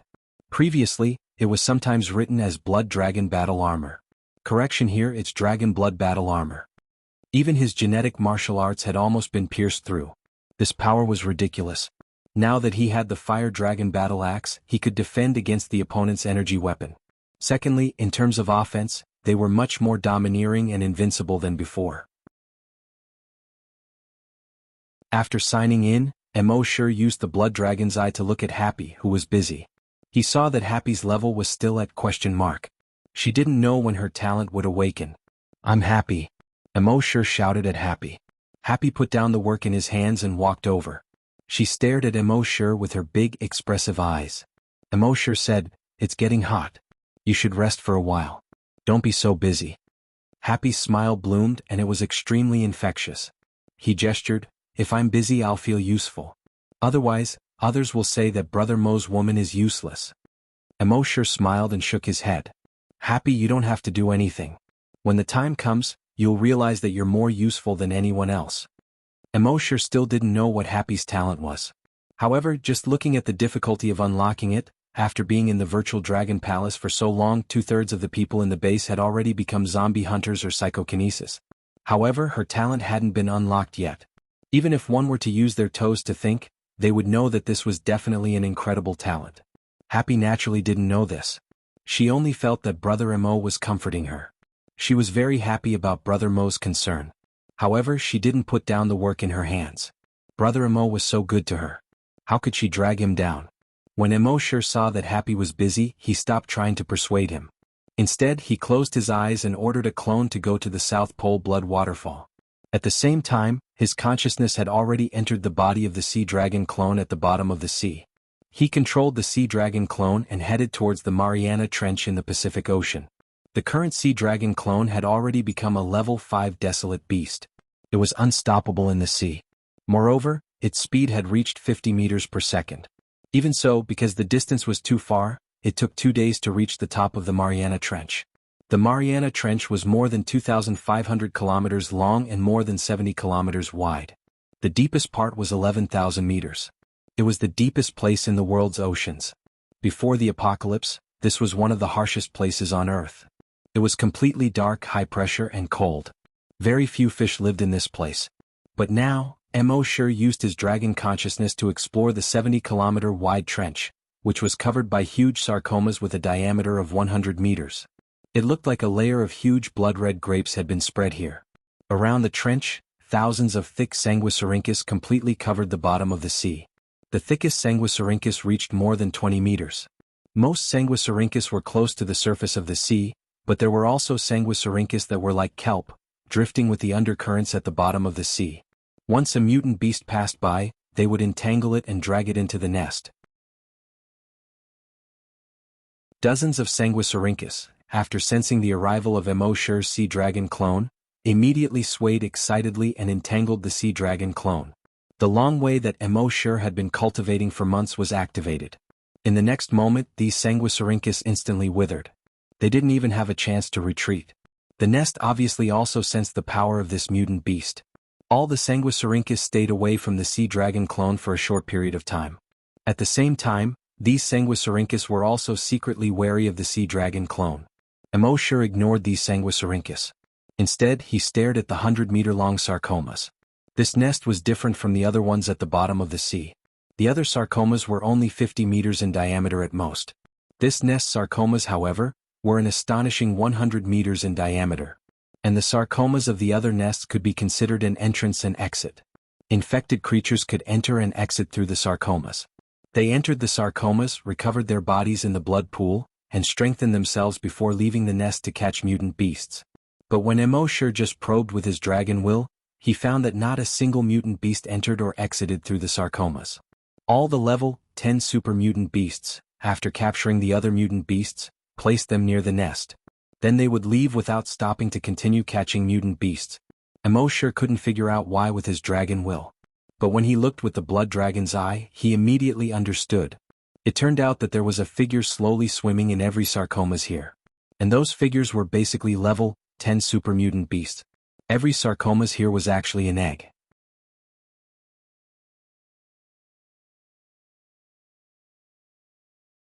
Chapter 214. These sarcomas seemed to have some kind of protective measures. When Mosher used his level 3 dragon's will to investigate, he couldn't detect anything strange inside. However, when he used the blood dragon's eye to look through the surface to see the essence, he was surprised to find that there was a mutated beast 70 to 80 meters long in every sarcoma here. Moreover, every mutated beast had reached level 10 super mutated. If all the sarcomas in the entire Mariana Trench mother nest were eggs, then how many level 10 super mutated beasts would there be in the entire mother nest? There was no need to go to other trenches. Just devouring all the level 10 super mutated beasts here would definitely be able to advance to level 10 wild beasts. However, Mosher didn't rashly go to the sarcomas to devour. Instead, he directly activated the 1000 Sanguisurincus skill. The sea dragon clone's body reached 150 meters long in a short period of time. Then the skin and flesh on its body wriggled quickly. More than 50 Sanguisurincus were ejected.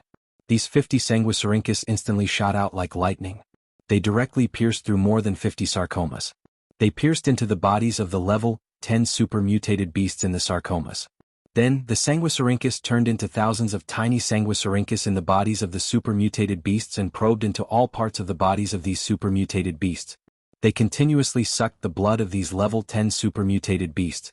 Moreover, these tiny Sanguisurincus could also spit out strong acids that corroded the bones and muscle tissues of these super mutated beasts. In the end, their entire bodies turned into blood and were absorbed by the Sanguisurincus. From the outside, these Sanguisurincus looked like straws that were inserted into the sarcomas. The sea dragon clone continuously sucked the blood of these sarcomas through the Sanguisurincus. Using this method, it actually devoured 50 level 10 super mutated beasts in just 5 minutes. After the sarcomas were sucked clean, they all deflated.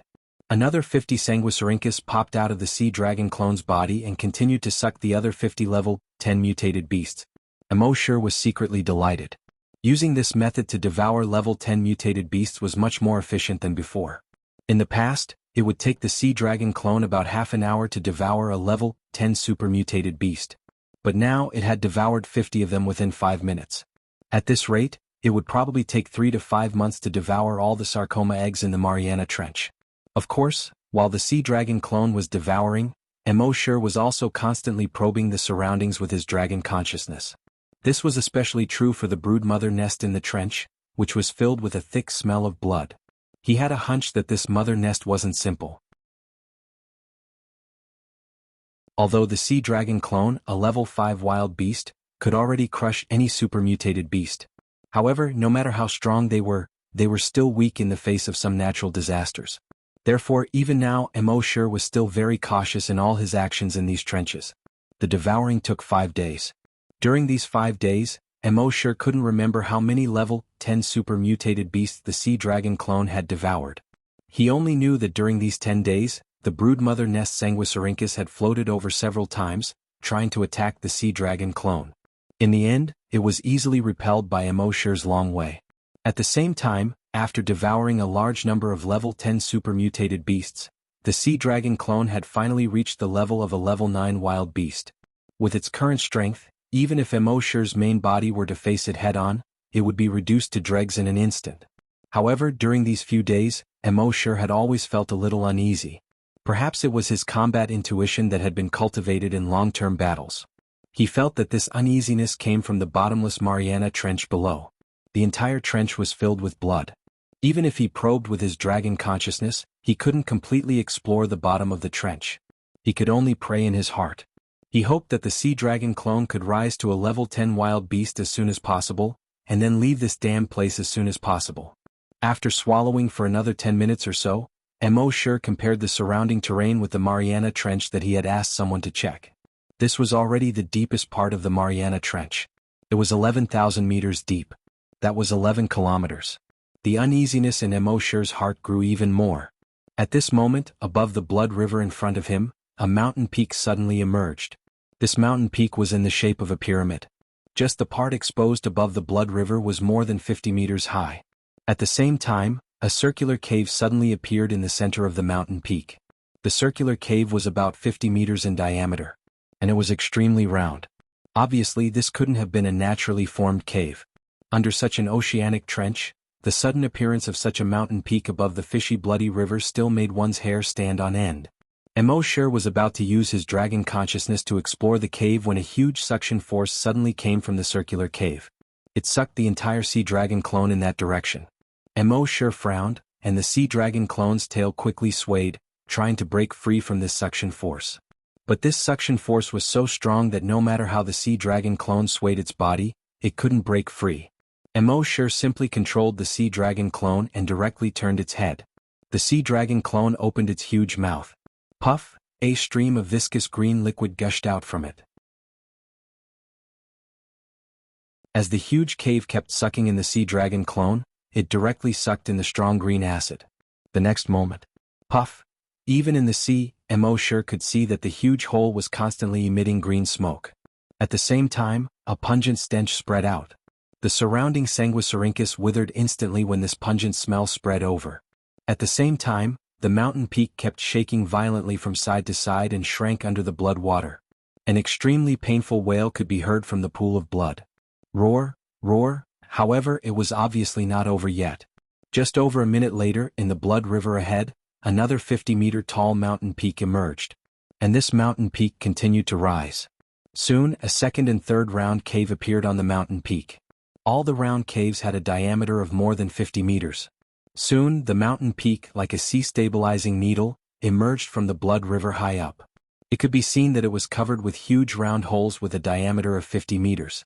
At this time, Mo had already discovered the true face of this thing. It turned out to be an octopus's tentacle. Those round holes with a diameter of 50 meters were actually the suction cups on its tentacles. At this time, the tentacle emerged from the blood river, and it was more than 2,000 meters long. Even though Mo had seen the white snake that Su Fu transformed into, he was still shocked at this time. One had to know that this was just one tentacle. Who knew how many more tentacles it had not emerged? Although the sea dragon was now a wild beast and was not afraid of any creatures on Earth, it was always better to be careful.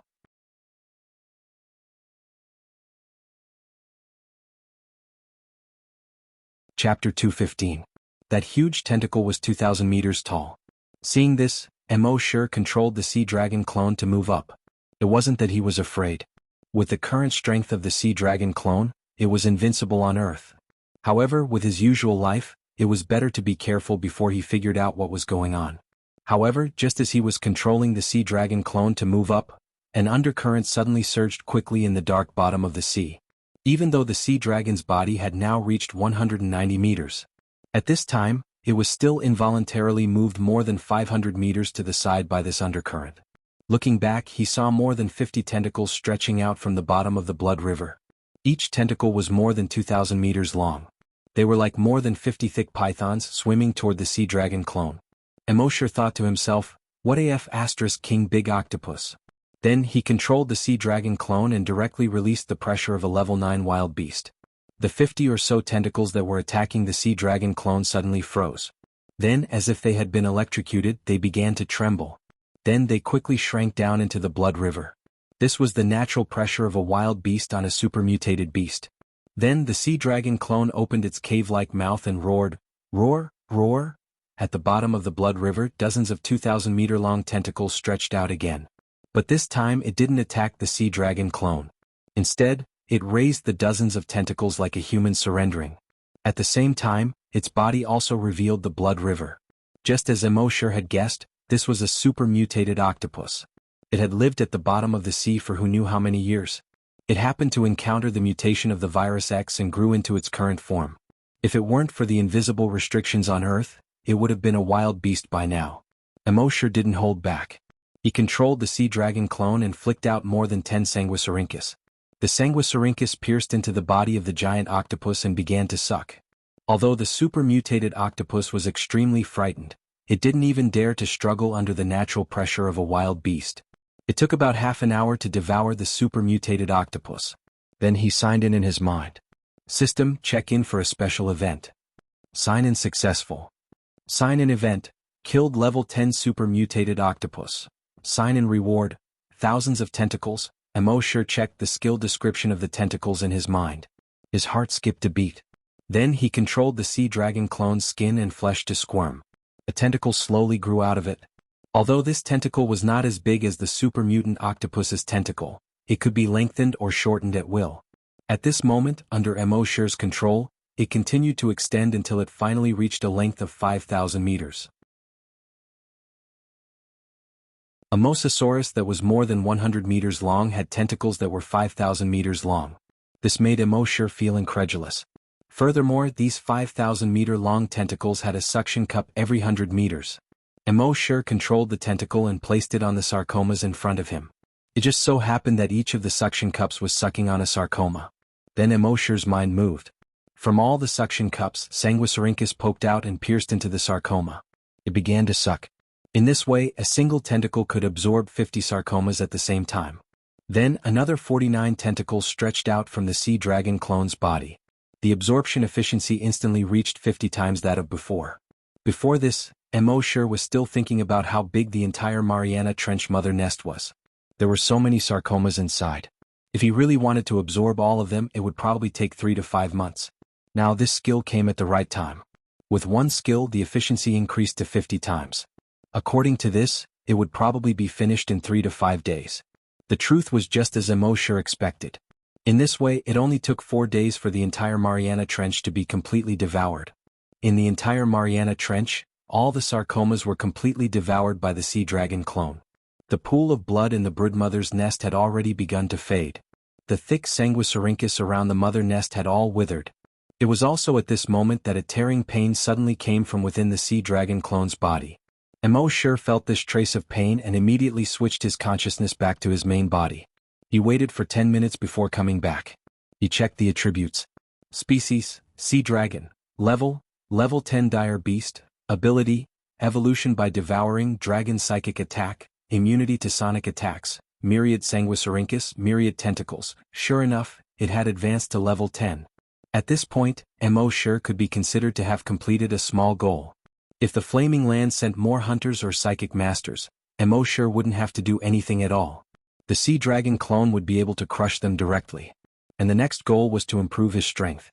Now Emosure had to find a suitable opportunity to break through to the level of a hunter. The sea dragon clone was limited by his realm and could only be stuck as a level 10 dire beast. Emosure was thinking that if he signed in at the dragon ruins under the Bermuda Triangle, it might be possible to break through the limit. At that time he would become a hunter and the sea dragon clone would become a strong dire beast. Wouldn't that be perfect? But just as Emosure was about to set off for the Atlantic Ocean, he suddenly stopped in his tracks. Then he controlled the sea dragon clone and swam into the personal reservoir. The next moment his consciousness had returned to base C1. The personal reservoir had a special feature. If it was summoned by Emosure's main body, it could be summoned anywhere. If it was summoned by the sea dragon clone, it could only be summoned at the place where it disappeared. Therefore, Emosure let the sea dragon clone swim into the personal reservoir. Then he took a step. His figure instantly disappeared, leaving only a 100-meter-tall dragon phantom in place. At the same time, next to the blood waterfall in the Death Valley of the South Pole, more than 2,000 blue and white light balls suddenly appeared. Emosure's virus clone had been guarding here the whole time. He watched these blue and white light balls slowly condense into human figures, but he didn't run away in fear. Instead, he followed Emosure's instructions and stared at these slowly appearing human figures. At the same time his eyes were blood red. He had already opened the blood demon's eye. Soon, when those people's figures were completely condensed, all of their levels had already been seen by the virus doppelganger. The strongest one was a level 8 hunter. Then there were a few level 7 hunters. There was also a level 6 psychic. The remaining 2,000 people were basically all hunters below level 5. And among them, there was a cheetah-shaped mecha that was more than 5 meters long and 2 meters tall. The entire mecha was made of a metal that didn't exist on Earth. Its body was full of mechanical and power. The sharp claws at the end of its limbs were made of a metal unique to the flaming origin continent. It was extremely sharp. Its sharp teeth glinted coldly under the sunlight. Its tail was also full of sharp blades.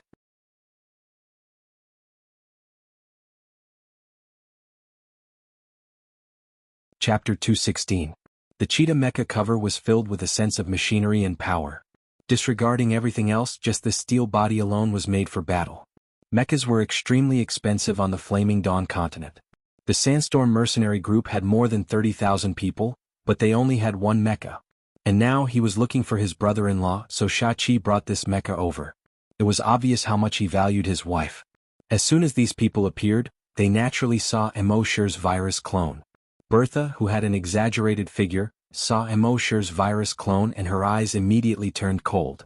She hurriedly used her telekinesis to drag the virus clone up. She directly grabbed it in front of her. A murderous aura appeared between her eyebrows. Her voice was as cold as iron. "Speak, did you see my brother?" The virus clone didn't speak. A cold light flashed in Bertha's eyes. She used her telekinesis. Rip, the sound of cloth being torn was heard. The virus clone was directly torn into several pieces. 2 drops of blood splashed on her delicate face. She didn't wipe it away. Instead, she reached out and wiped a drop of blood. She stuck out her tongue and sucked the blood on her finger clean. She was like a child who had just eaten a snack and was sucking her finger. The entire mercenary group saw this scene and were all speechless. Who was the most ruthless in the entire mercenary group? There was only one answer in everyone's mind: the leader's wife. If anyone thought that the leader's wife Bertha was just a beautiful and sexy woman with a hot body, then they were completely wrong. She had a ruthless personality that was a great contrast to her appearance. Her gentleness and sweetness were only reserved for the leader. And the leader Shachi also doted on his woman. At this moment, he tucked a strand of hair in front of Bertha's eyes behind her ear. With a gentle smile on his face, he asked, "What does this blood taste like?" Bertha's pretty face was slightly red as she said shyly, "The smell of the natives." Then she said with some anticipation, "In the Flaming Continent, you always told me not to kill people casually. I listened to you. Now that we're here, we can finally kill people, right?" Shachi caressed her hair lovingly and nodded. "Of course, this is a hunting ground. The natives here are not real people. They are just prey." At this moment, countless tentacles grew out from the torn body of the virus clone. These tentacles were pulling at a few pieces of flesh, trying to reassemble them. When Bertha saw this, a cruel smile appeared on her face. It's actually an infected body. In the next moment, her psychokinesis exploded in full force and blasted towards the pile of flesh. Soon, the virus in the pile of flesh was killed. He had lost the ability to heal himself. Then Shachi said to a captain behind him, "Launch the drone." The captain nodded, then said to a man with a belt around his waist, "Drone lift off." The man nodded and pressed a button on his waist.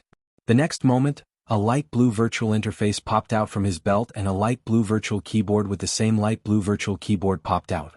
Then his fingers danced quickly on the keyboard. Hundreds of fist-sized cabins popped out from the body of the cheetah mech. In these cabins there were fist-sized drones that looked like spiders but had wings. They flapped their wings at an extremely fast frequency and rose into the air. Then they flew in all directions. Then the cheetah mech that had been motionless. Its eyes suddenly glowed with a faint green light. Its head turned 360 degrees. Then it stretched its limbs. Then it swung its tail. In the next moment it jumped out. One step covered more than 50 meters. In a few leaps, it disappeared into the distant Death Valley. Shachi looked at this scene and patted the shoulder of the young man operating the mech. "Good job, kid. You're getting better and better. One person operating 100 drones in a mech, and you're still so skillful. You're a genius." The young man's waving hands suddenly stopped. He hurriedly said in fear, "Thank you for the compliment, Captain. Practice makes perfect." Shachi nodded. Then he said to the woman with an exaggerated figure, "Bertha. No one visits the first hunting ground.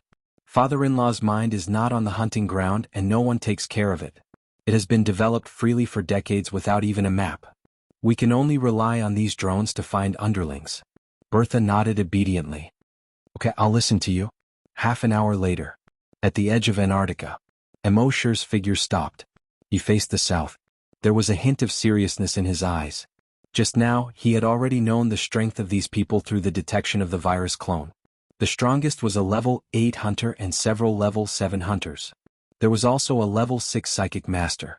There was also a cheetah mech.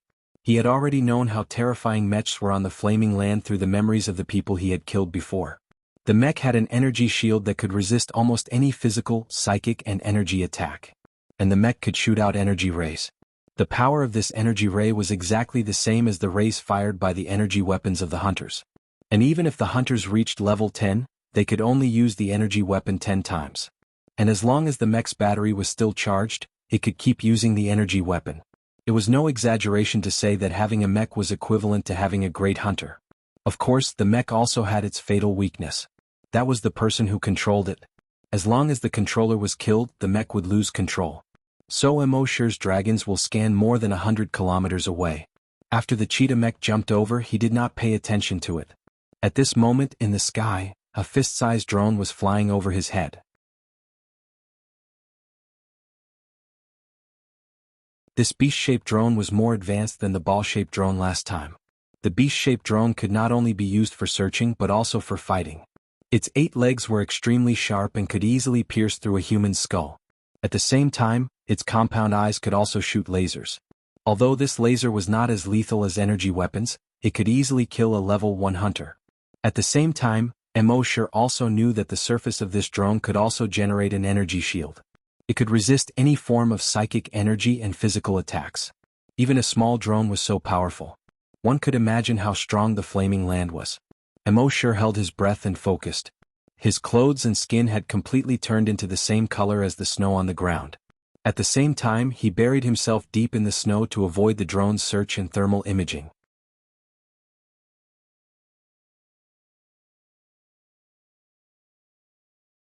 Chapter 217. Emosher detected a spider drone flying over his head. He did not attack. After a while, another spider drone flew over his head. His dragon will spread out quickly. In an instant, he detected the location of the 2,500 people across 130 kilometers. Bertha immediately sensed it when he probed with his draconic will. She frowned and a cold light flashed in her eyes. Someone is spying on us with telekinesis. As she spoke, her telekinesis also spread out quickly to resist Emosher's dragon will. However, Emosher's dragon will did not come into direct contact with her telekinesis at all. Instead, it blasted towards the young man operating the mech. Bang! The young man's body instantly exploded into a cloud of blood mist. Everyone around was shocked.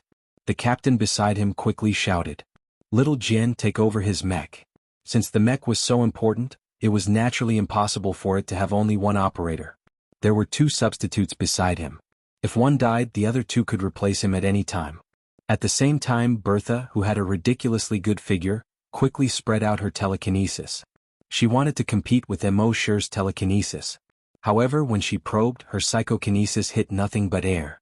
The next moment, her brows suddenly furrowed into a knot. He raised his head abruptly and channeled all of his mental power to resist the attack. However, it was too late. Boom, boom, boom, boom, boom. Around them, 100 invisible meteors smashed down with a loud rumble. Most of these people were level 3 to level 5 hunters. They also felt that the situation was not good.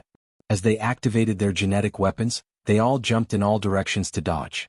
The guy who was about to take over the mech was hit on the head by the Dragon Will meteorite.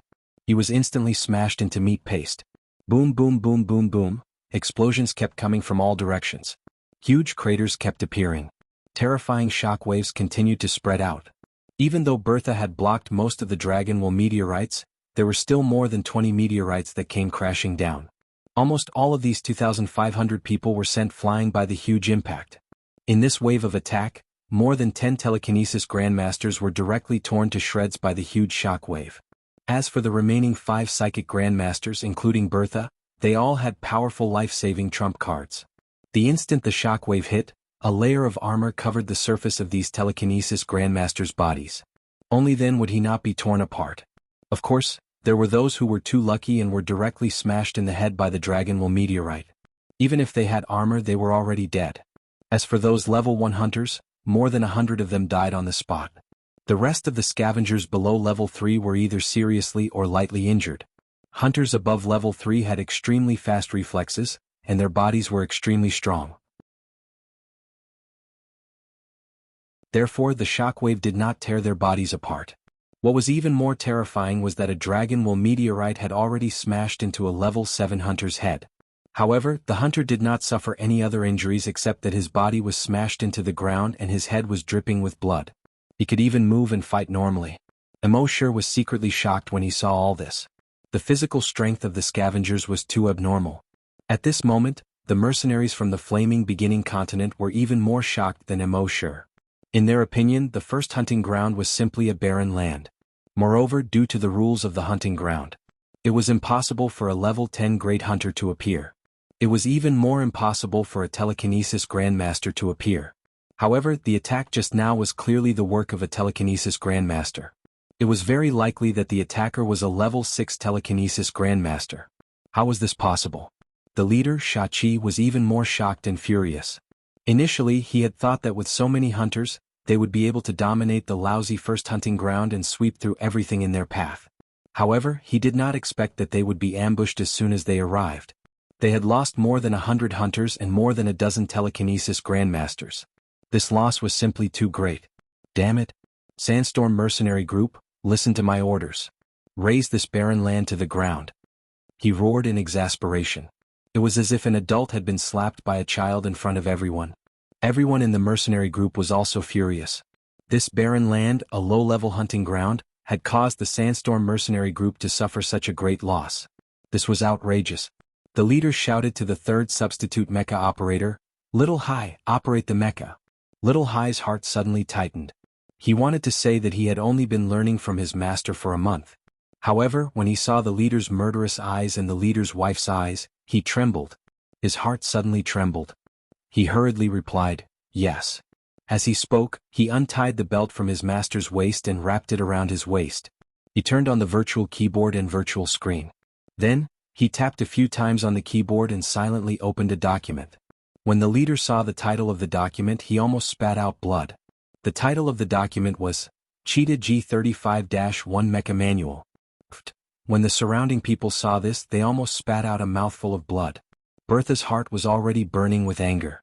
She clearly felt that the opponent's telekinesis was similar to hers, but so many people were killed right under her nose.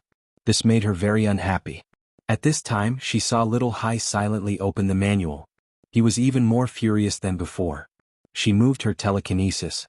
Rip, Little Hai was directly torn into several pieces. Shachi, who was next to her, did not have time to persuade her. He could only helplessly shake his head.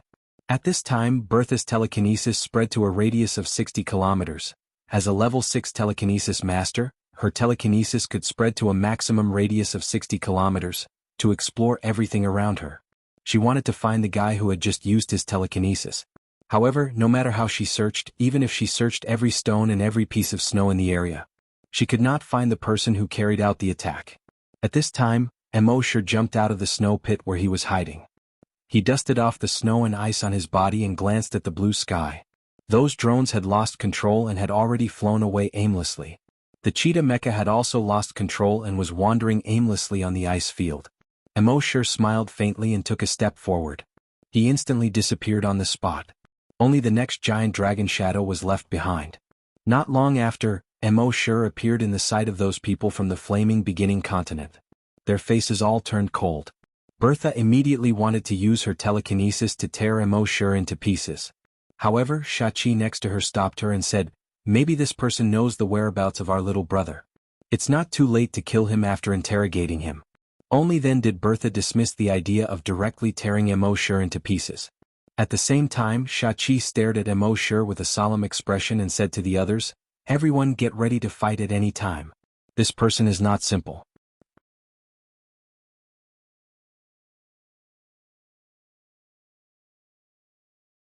Chapter 218. Emosure walked slowly towards the 2,000 people. The 2,000 people did not make a move immediately. But everyone was on high alert, as if they were facing a formidable enemy. When they first arrived at the first hunting ground, they looked down on everything here. In their eyes, coming to the first hunting ground was just a vacation. However, after experiencing the telekinesis meteorite, they were extremely vigilant against this person. After all, this person was likely to be a psychic master above level 6. Emosure came to a place 50 meters away from these people and stood still. Everyone saw that Emosure looked exactly the same as the infected person they had killed before. They were a little confused. Could this guy be a twin? Shachi tapped twice on the watch on his left wrist. The holographic images of a long-haired young man and a bald middle-aged man appeared beside him. He pointed at the two images and asked Emosure, "Have you seen them?" Emosure did not hide and nodded, "Yes." When Bertha heard this, an anxious look appeared in her eyes as she asked, "Where are they?" Emosure's face was calm as he said casually, "Kill him." He said it so casually as if he had just killed an ant. As soon as he said this, the scene fell silent. The next moment, Bertha's psychokinesis suddenly covered the sky and pressed down on Emosure. "Die for me." A roar full of anger and hatred came from her mouth. Rip, the sound of cloth being torn could be heard. Emosure's body was torn into several pieces. It was even more miserable than the doppelganger beside the blood waterfall. However, this was only Emosure's doppelganger. When he knew that his strength was far inferior to the other party, how could Emosure take the risk? He just let this doppelganger bring his personal reservoir to those people. At this time, the doppelganger had been killed. But a circular hole with a diameter of 50 meters appeared in the air. Everyone looked at the circular hole that suddenly appeared and were a little confused. What is this? Some experienced mercenaries felt their hearts palpitate when they arrived at the entrance of the cave. "Not good, quickly disperse." The old mercenary screamed and quickly turned around to flee. However, it was already too late. A figure leaped out from the cave in an instant. He swallowed the old mercenary in one gulp. The old mercenary was a level 3 hunter. He didn't even have time to scream before he was buried in the belly of the figure. At the same time, the figure's body continued to emit crisp sounds. Ka-ka-ka, accompanied by this sound, the figure rapidly expanded. In the end, it reached a length of 200 meters. At this moment, the figure looked like a crocodile. However, the scales on its body were more solid than those of a crocodile. Its limbs were thicker than a crocodile's. 4 claws each as big as a house. Its tail was as thick as a giant python, and it was almost 100 meters long. Moreover, the long tail was triangular. Every edge was an extremely sharp blade. At the sight of this, all the low-level hunters were dumbfounded. This is a desolate beast? How is that possible? How can there be a desolate beast in the first hunting ground? According to the information they had obtained, the strongest mutated beast in the first hunting ground was only a level 10 mutated beast due to the limitations of the rules. How could there be a desolate beast? Moreover, this desolate beast had swallowed a level 3 hunter in one gulp. It was definitely a desolate beast of level 5 or above. As for the high-level hunters who had reached level 5 and above, their expressions changed slightly. However, that was all. Looking at the speed of this desolate beast, it was at most level 5 or so. As hunters of level 5 or above, they didn't have to worry at all. Moreover, there was the leader, a level 8 hunter, and the leader's wife, a level 6 psychic master. Why would they panic? However, in the next moment they knew how stupid their thoughts were. The speed of this desolate beast was a little slow and couldn't outrun the hunters of level 3 or above. However, the flesh on its body wriggled. In an instant, a sanguisurincus as thick as an arm was shot out. This sanguisurincus shot out like lightning and directly pierced through the body of a level 5 hunter. At the same time, it continued to shoot forward like lightning and pierced through the bodies of more than 10 people in succession.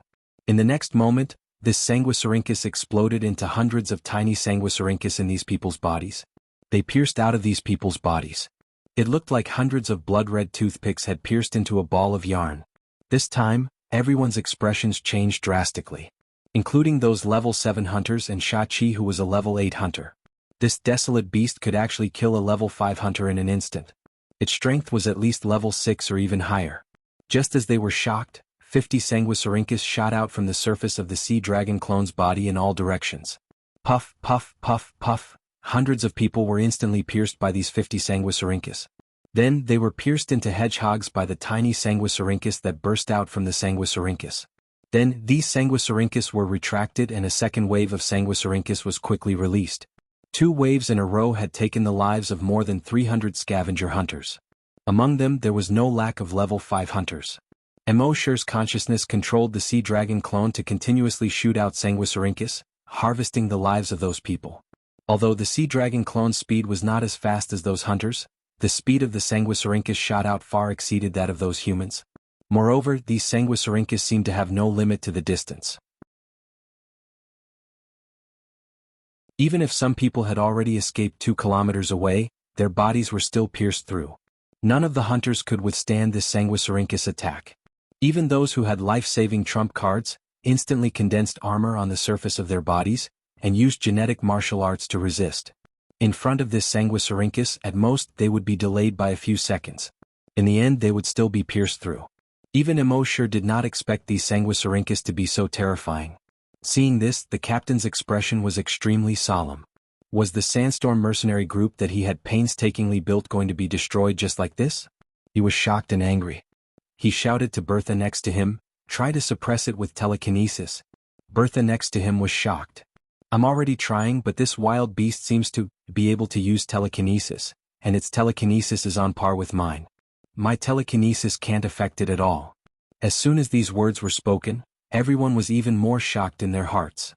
A desolate beast with such powerful strength actually possessed the power of thought. What the hell was this? One had to know that telekinesis had appeared in zombies on the flaming land. There were blood breeds with telekinesis. There were also zombies with telekinesis. But there had never been a wild beast with telekinesis. In the midst of his shock, Sha-7 shouted, "All psychokinesis, use telekinesis to suppress it together. All hunters use energy weapons at the same time." All the scavenger hunters were shocked when they heard this.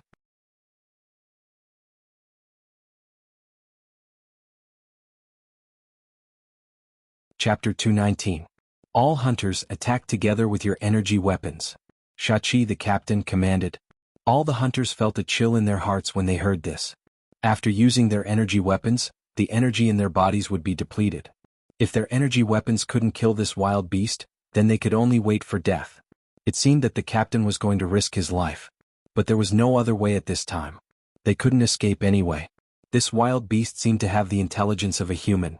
The further they ran, the faster they would die. Therefore, the genetic weapons on the right arms of all the remaining 2,000 hunters emitted a scorching red and white light. They turned into energy weapons. The next moment, more than 2,000 red and white lights shot out from their energy weapons. They instantly attacked the sea dragon. Hiss hiss hiss, hiss hiss hiss, hiss hiss hiss.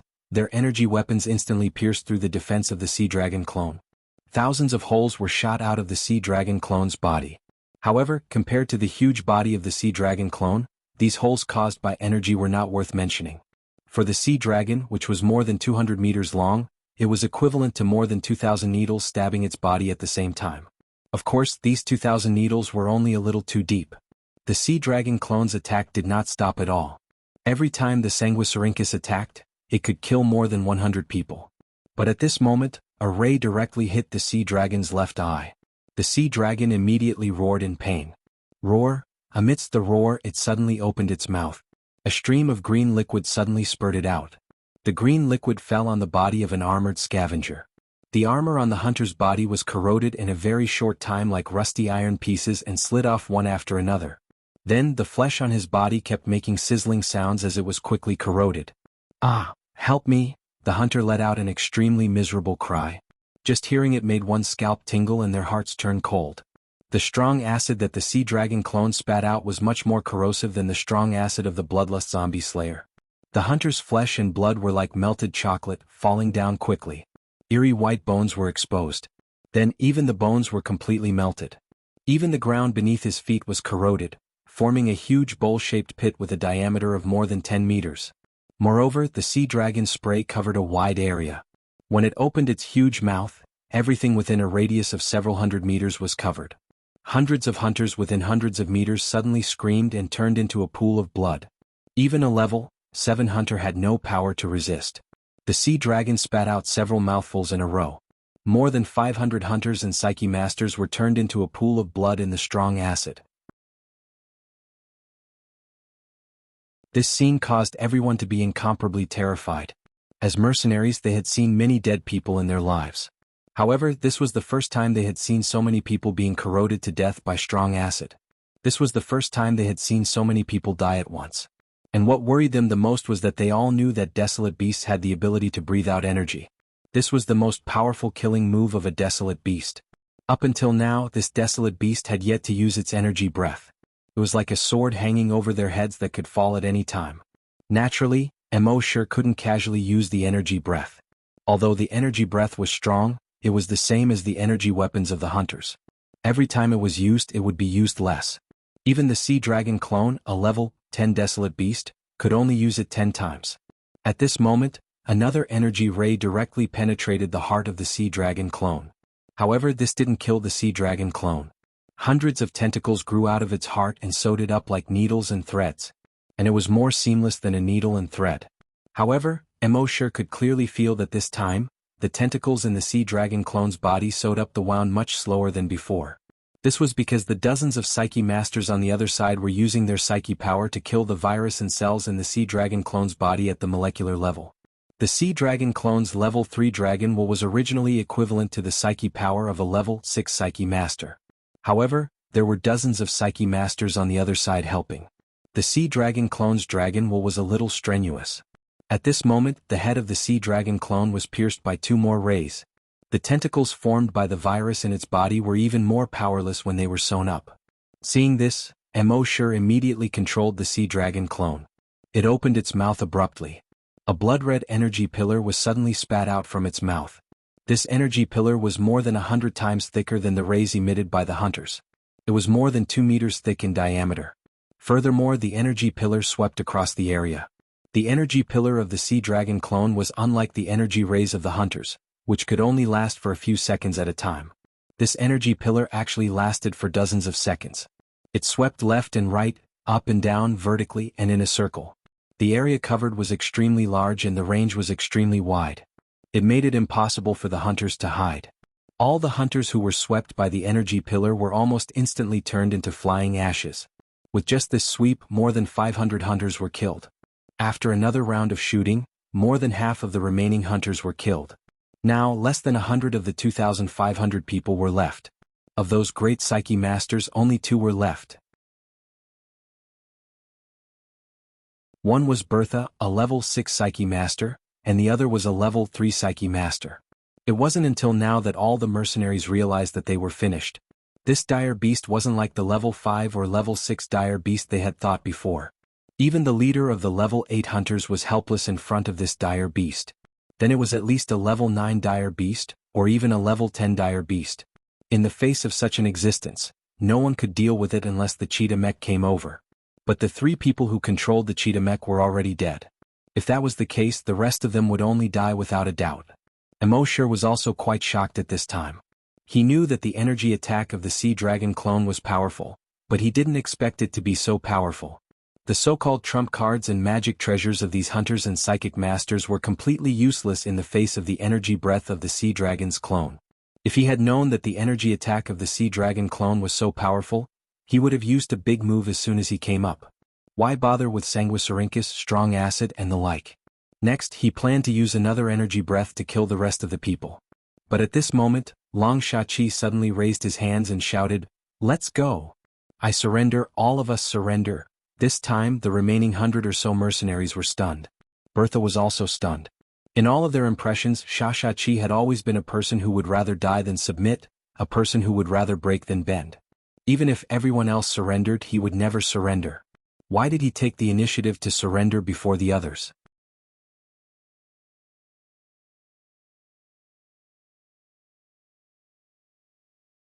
Chapter 220. No one had expected that before the others had surrendered, their commander would be the first to surrender.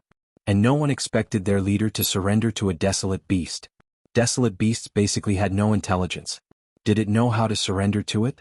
But what they didn't expect was that after their leader raised his hands and shouted his surrender, this terrifying desolate beast had actually stopped its attack. Shachi heaved a sigh of relief. He turned around and explained to everyone. This desolate beast is not as smart as a desolate beast. It's more like a human. Even if it's not that smart, there must be a human controlling it. Everyone understood. It turned out that their leader was surrendering to the human behind the desolate beast. But they still didn't understand. With their leader's unyielding character, how could he surrender? Shachi said to everyone, Retract your genetic and energy weapons. Quick, don't wait for it to go back on its words. Everyone looked at each other. One by one they retracted their genetic and energy weapons. Based on the current situation, if they continued to fight, they would probably die in the next second. If they surrendered as their leader said, although the desolate beast might not let them go, at least they would die a slower death. Who wouldn't want to live a few more seconds? Their leader, Shachi, shouted to the sea dragon clone. I'm the leader of all of them. If you want to kill me alone. Please let my brothers and my woman go. The sea dragon clone didn't move. Shachi heaved a sigh of relief when he saw that the desolate beast didn't intend to attack again. He turned around and said to everyone, "Every one of you join my Sandstorm mercenary group. You're my brothers. I, Shachi, made a wrong decision and lost the lives of so many of my brothers. I can't bear to see the remaining 100 or so brothers die." Then he turned around and looked at his woman affectionately. "Bertha, I'm too stupid and caused the death of so many of our brothers. But I can't watch you die for nothing. I'll stay. All of you leave. Now." The remaining 100 or so people in the mercenary group felt their blood boiling. Their leader was willing to give up his life for them. How could they let their leader die for nothing? "Leader, let's fight it. If we die together. When we first joined the mercenary group we were already brothers. Since we can't survive we might as well die together." Bertha's tears fell like rain as she sobbed. "Shachi, I'll accompany you. All of our brothers will accompany you." Shachi's eyes were also filled with tears as he reprimanded his brothers. "Shut up. You are all people with parents and families. If you die here, who will your parents and wives depend on in the future? If I can use my life to exchange for all of your lives as the regiment commander, I will not shirk my duty." He then turned around and said to Bertha, who had an exaggerated figure, "Bertha, don't think about me when you go back. Find a good man and marry him." As he spoke, his own voice was choked with emotions. He hugged Bertha tightly as if he didn't want to leave her again. Bertha's tears fell like rain. "Shachi, no. If you die, how can I live alone? Shachi, we agreed to die together." However, before she could finish her sentence, she stopped abruptly. Rip, her body was torn into two halves. And the person who tore her body apart was none other than someone else. It was her husband, her lover, Shachi. This sudden change occurred. Everyone was dumbfounded. Their minds were a little jammed and they couldn't react in time. Even Emoshir was shocked. Previously, Shachi had said that he wanted to surrender and let them go, and that he would die alone. Emoshir naturally didn't believe these words. He had been guarding against Shachi. If he dared to make a sudden move, Emoshir would be able to turn him into ashes in an instant. However, Emoshir had never expected that Shachi would suddenly attack and kill his beautiful wife under such circumstances. What kind of F***king plot was this? Just as everyone was still in a daze, Shachi swung his hands again. His wife, who had been torn into two halves, was torn into pieces again. His expression was ferocious, and a genetic weapon suddenly appeared on his right arm. Then, a red and white light shone from the genetic weapon, and it transformed into an energy weapon. The next moment, a red and white light suddenly shot out from the energy weapon. It instantly shot towards the more than 100 mercenaries. Bang! A single sweep of the gun had killed more than 20 wild hunters. Bang! With another sweep of the gun, more than 20 hunters were directly shot into two. The remaining mercenaries only reacted at this moment. Some quickly turned around and wanted to escape. Some wanted to form a genetic weapon to counterattack. However, their levels were much lower than Shachi's. Moreover, Shachi was scheming against them. It was already too late for them to form a genetic weapon now. Bang, bang, bang! After a few more sweeps, the more than 100 mercenaries all fell to the ground. These mercenaries, including Shachi's wife, Bertha, all had an expression of extreme disbelief on their faces. Even until death, they couldn't believe that their leader, who had always treated them like brothers, would suddenly turn around and kill them. Bertha also couldn't believe that her husband, who had always been obedient to her and spoiled her like a princess, would suddenly turn around and kill her. And his method was so cruel. Previously, everyone thought that Bertha was the most ruthless person in the entire mercenary group. But now they understood that the most ruthless person in the mercenary group was their leader, Shachi. After Shachi killed those people, he confirmed that none of them were left alive. There was a pleased look on his face. He let out a long sigh and looked up at the sky. Awesome. But a moment later, he knelt down toward the east with tears in his eyes. He knocked his head heavily on the ground and said, Dad, Mom, big brother, I finally avenged you." As he spoke, his voice was choked with sobs as if he had returned to several years ago. Then he told his story to the sea dragon clone. 23 years ago, I was only a 3-month-old child. At that time, my dad was the owner of the first hunting ground. He has a subordinate named Belky who plotted to kill my parents and my brother and took over the first hunting ground. Fortunately, my father's guard at that time risked his life to bring me out of the encirclement. Later on, I gradually grew up and founded the Sandstorm Mercenary Group. It's all so that one day I can fight my way to the first hunting island, avenge my parents and elder brother, and take back the first hunting ground. It was only later that I discovered that Bertzi's daughter, Bertha, was actually a psychic grandmaster. It wasn't easy to kill them.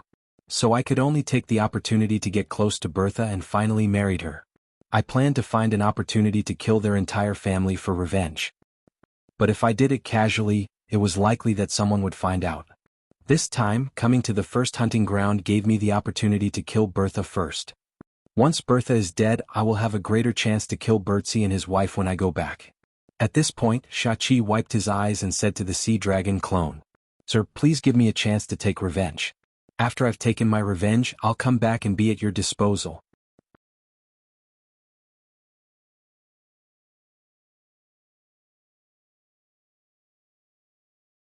Chapter 221. After Shachi said these words, he lowered his head and looked very sincere. He did not dare to resist. For such a person, according to Emosher's personality, he would not hesitate to kill him. Although this person had a blood feud, so it was understandable. But to be able to endure for so long, betraying his brother and tearing apart his wife. Emosher would not let such a person go easily. But today was different. Emosher's main body rushed over from afar with dragon shadow step. Shachi saw another person that looked exactly the same as the previous 2 infected people running over. He felt strange in his heart. Just how many of these infected bodies were there? But he already knew that this wild beast was definitely controlled by this infected person. He quickly said to Emosher, "Please allow me to go back and take revenge. I swear on my energy weapon, if I say half a lie, I will die from the backlash of my energy weapon." Emosher coldly snorted in his heart. "Swear on your energy weapon? Swear on your sister." Emosher had absorbed the memories of those people and knew that swearing on energy weapons was very common in the Flaming Origin continent. But swearing this thing was just nonsense. Whoever believed in such a thing was an idiot. How many couples vowed to love each other, but didn't they part ways in the end? Shachi saw that Emosher didn't say anything, so he secretly tried to guess Emosher's meaning. Emosher's expression did not change. He said in his mind, "System, designate the reward virus 0. The system quickly responded, "Frowny face, designation of reward requires 1 million evolution points. The reward, virus 0, requires 10 billion evolution points. This time, sign in will consume 10 billion and 1 million evolution points. Are you sure you want to sign in?" Puff. Emosher almost spurted out a mouthful of blood. If he knew this would happen, he would not have wasted the virus 0 last time. But since it had come to this, he could only grit his teeth and accept it. Yes. Soon, the system prompt sounded in his mind again, frowny face, sign in successful. Sign in reward, 1 virus 0. Emosher took a look inside his backpack. Then he gave it a thought. The virus had already appeared in the palm of his right hand. With the naked eye of a human, it was naturally impossible to see the virus. But Emosher could feel it. He bent the middle finger of his right hand and clasped it with his thumb. He flicked it lightly. The virus 0 had already stuck to Shachi's body. Then it entered his body through his pores. Shachi naturally didn't know about this, but his heart thumped. What did this gesture mean? Are you letting me go? At this moment, Shachi felt dizzy. Then he felt a sharp pain in his head. However, that feeling only lasted for a fleeting moment. He was shocked. What the hell? Could it be that this fellow had attacked him? Emosher finally opened his mouth. You can leave now. Shachi suddenly raised his head, his eyes filled with disbelief. Before this, he had killed his own brother and now he had killed his wife. Firstly, it was for revenge. Secondly, it was to express his sincerity to this expert. He hoped that this expert would let him go. Of course, he knew that the chances were slim. No expert would let him go under such circumstances. Wouldn't that be letting the tiger return to the mountain? But as long as there was a glimmer of hope, he had to try. Even if he failed, it was better than waiting for death. However, he had never expected that this foolish expert would actually believe his words. And he really wanted to let him go. This simply couldn't be described as foolish anymore. Naive, melon, silly, simple-minded. In Shachi's opinion, all the words used to describe fools were not enough to describe this guy's foolishness. Of course, he also thought of another possibility. That was, this expert let him go for another purpose. But after he left here, he would be in the flaming land 30 light years away. What was he after? So he thought about it and ruled out the latter. He felt that this guy was purely stupid. But on the surface he still pretended to be grateful. He kept thanking him. "Thank you, sir. Thank you very much. Don't worry, after I go back and get my revenge, I'll come back to serve you. I'll be your slave." But at the same time he thought that the cheetah mech was still wandering outside. After the cheetah mech lost control for 10 minutes, it would change to automatic mode. At that time, as long as it encountered a creature in the first hunting ground, it would start a massacre. Together with those spider drones, it would constantly capture information about all the creatures in the first hunting ground. Then the cheetah mech would become a terrifying killing machine. As long as the battery was not depleted, it would continue its massacre. And the battery inside the cheetah mech was a super hydrogen battery with a huge capacity. And it could continuously charge with solar energy. So it was almost impossible to wait for the battery to run out. Thinking of this, Shachi was secretly happy. Then he respectfully bowed to Emosure. "Then, I'll go back first." With that, he turned around and carefully walked forward for thousands of meters. Then, he suddenly accelerated and ran in the direction of the blood waterfall. When he arrived at the blood waterfall, he pressed a few buttons on the multifunctional watch on his left wrist. A bluish-white light shot out from the watch and landed on his body. A moment later he turned into a ball of bluish-white light. He disappeared in an instant. Until now Emosure only sneered and withdrew his mind. Last time he had already considered that if he killed the people of the Flaming Land, they would send more and stronger people. So he had already thought of a countermeasure. Just now he had implanted the virus Zero into Shachi.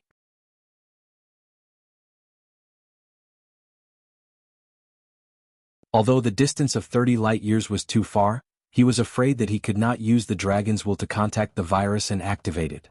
But he had already implanted a strand of dragon's will into the virus. That strand of dragon's will also contained a trace of Emosure's consciousness. This trace of consciousness only had one use, to detonate the dragon's will after an hour. At this time he had detected that the guy had left Earth. Emosure began to flip through that guy's memories.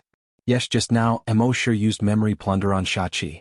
But that guy's body was too strong, so after the plunder, Shachi only felt a sharp pain in his head. Other than that, there was no change. From Shachi's memories, Emosure understood the Flaming Land a lot more. At the same time, he also learned about the cheetah mech from that guy's memories. He frowned slightly. This cheetah mech was a bit troublesome. From that guy's memories, he knew that the only way to destroy that mech was to use an attack that far exceeded the strength of its energy shield and destroy it in one blow. But that required at least the level of a desolate hunter. Currently, Emosure could not do that at all. The other way was to control the keyboard and turn off that guy. Emosure did not know anything about that, so naturally he could not turn it off. But soon, Emosure threw this problem to the back of his mind. Because when he was flipping through this guy's memories, he found a bigger problem.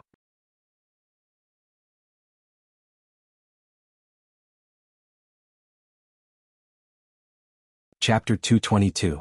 In the ice and snow of the Antarctic continent. A man and a beast stood in this world of ice and snow. Emosure furrowed his brows slightly. He didn't pay any attention to the wind and snow that blotted out the sky. He was looking through Shachi's memories, looking for a way to deal with the cheetah mecha. But after a moment, his face suddenly froze. His eyebrows were tightly knitted into a knot. He cursed, F***CK. As he spoke, he instantly withdrew the sea dragon clone. His figure flashed and disappeared on the spot. All of this was because he had just found out from Shachi's memories that there were more than 2,500 people who came to Earth this time. There were 5,000 people. 5,000 people were divided into two groups and teleported to Earth. But because there were too many people teleported, they used a new coordinate that had never been used before this time. That new coordinate was on Big Goose Tower in Qin Province. The location of Big Goose Tower was not far from Base C1. Moreover, their two coordinates were teleported only 10 minutes apart. As for the other 2,500 people, it was very likely that they were already in Base C1. If he rushed back at this time, even with the speed of Dragon Shadow Step, it would take more than 20 minutes. It would probably be too late. In fact, it was just as Emosure thought. Just 10 minutes after he left Base C1. In the sky above Big Goose Tower. More than 2,500 blue and white light balls slowly appeared. Then they turned into human silhouettes. Among these 2,500 people, the strongest ones were 2 level 7 hunters. They quickly called out the spherical drones and probed around. Not long after they found base C1. Immediately they headed toward base C1. With the speed of their flying skateboards, they arrived at base C1 in less than 10 minutes. They floated high above base C1. They were like a group of gods high above. When the people in base C1 saw this group of people suddenly appear, they were all at a loss and panicked. Happy was working in the corpse farm. Suddenly she heard someone shouting outside the wall, "Look up, look up." She quickly looked up. When she saw it, she also panicked. They had seen creatures flapping their wings and floating in the sky. However, they had never seen anyone hovering in the air on a hoverboard. Moreover, with the current technology on Earth, it was impossible for a flying skateboard to appear. At this moment, among the 2,500 mercenaries, the vice captain glanced at the humans below. He sneered disdainfully. Then he turned on the holographic projection. The long-haired young man and the bald middle-aged man were projected. Looking down from above, he asked like an emperor asking his subjects, "You natives, have you seen these two people before?" Everyone in base C1 shook their heads. The vice captain snorted coldly. "A bunch of ignorant natives?" The other deputy commander continued to ask. "Then do you know who might have seen these two people?" Everyone was exchanging glances with each other. A figure flashed through their minds at the same time. Mr. Mo. In the past few years, Mr. Mo often went outside the base. If there was anyone who was most likely to have seen these two people, it was undoubtedly Mr. Mo. However, they naturally wouldn't be so stupid as to say it out loud. Mr. Mo had done so much for the base, so they only had gratitude for him. These people obviously didn't come with good intentions. If they found Mr. Mo, it wouldn't be good for either the base or Mr. Mo. Therefore everyone shook their heads. I don't know. In the sky, one of the vice captains saw this and shook his head, cursing. This group of natives is a group of King primitive people. They haven't seen anything and they don't know anything. However, another vice captain smiled and said, "Captain, don't be anxious. Captain Shin, don't be anxious. I can tell that these natives are very cunning. Judging from their expressions, they should know something." As he spoke, he waved his hand. Immediately, a psychic master moved his mind power. In an instant he grabbed two people. Hiss, hiss, two soft sounds of cloth being torn apart. In the splashing of blood, two psychokinesis were directly torn apart. The psychic master commander sneered and asked, "Is anyone willing to speak?" The faces of the people below changed dramatically. However, no one said anything. Because Emosure had saved the base many times, they subconsciously thought that Emosure would definitely appear at the critical moment. Hiss, two more people were torn apart. Everyone was terrified. But still no one said anything. There was a look of surprise in Happy's eyes. In the sky, the psychic master saw that still no one answered and frowned slightly. But then he relaxed his grip. "Good, you have a backbone. I like it. Then from now on, if you don't speak, I will kill one person every second. After I kill 10 people, if you don't speak, I will kill 10 people every second. Then I will kill 100 people every second." In the time that he said these words, two more people were torn apart. The entire C1 base was silent. Only the sound of cloth being torn could be heard continuously. 10 seconds later, 10 people's broken bodies were scattered on the ground. Then hiss, 10 sounds were heard at the same time. 10 people's bodies were directly torn apart. Hiss, another 10 people's bodies were all torn apart. When everyone saw this scene, they all retreated in horror. But it was useless to retreat. In the face of a psychic master, these hunters, corpse hunters and psychokinesis had no power to resist at all. They didn't even have a chance to escape. And those people in the sky, some of them had cold expressions. Some of them had bloodthirsty and excited expressions. Some of them had sarcastic expressions. A level 3 psychic master saw the deputy commander constantly tearing apart the natives below. He couldn't help but lick his lips. There was a gulping sound in his throat. Then he moved closer to the commander, laughed and said, "Commander, can I do it?" The commander of the psychic master looked at the level 3 psychic master and said with a smile, "Why, are you hungry?" The level 3 psychic master answered with a smile, "I haven't fought for a long time. My hands are a little itchy." The commander of the psychic master nodded. "Okay, you do it." The level 3 psychic master immediately said, "Thank you, Commander, thank you." As he spoke, he moved his psychic power. Hiss, A sound louder than the previous one was heard. 100 people were torn apart in an instant, even more than the deputy commander. Flesh and blood splattered everywhere. The scene was too horrible to look at. The deputy commander shook his head. You don't talk about martial ethics. At least 10 of them are enough to kill 100 people and then 100 of them. If you do this, these natives will think that I don't keep my word. The level 3 psychic master laughed and said, I haven't fought for a long time. I didn't hold the fire for a while, hee. As he spoke, he moved his psychic power. Hiss. This time, more than 200 people were torn apart on the spot. Everyone in the base was terrified. The chief of the base had been torn apart just now. And this time, even Little Bean and many of the higher-ups of the hunting group were torn apart. When Happy saw this, his black pupils trembled violently.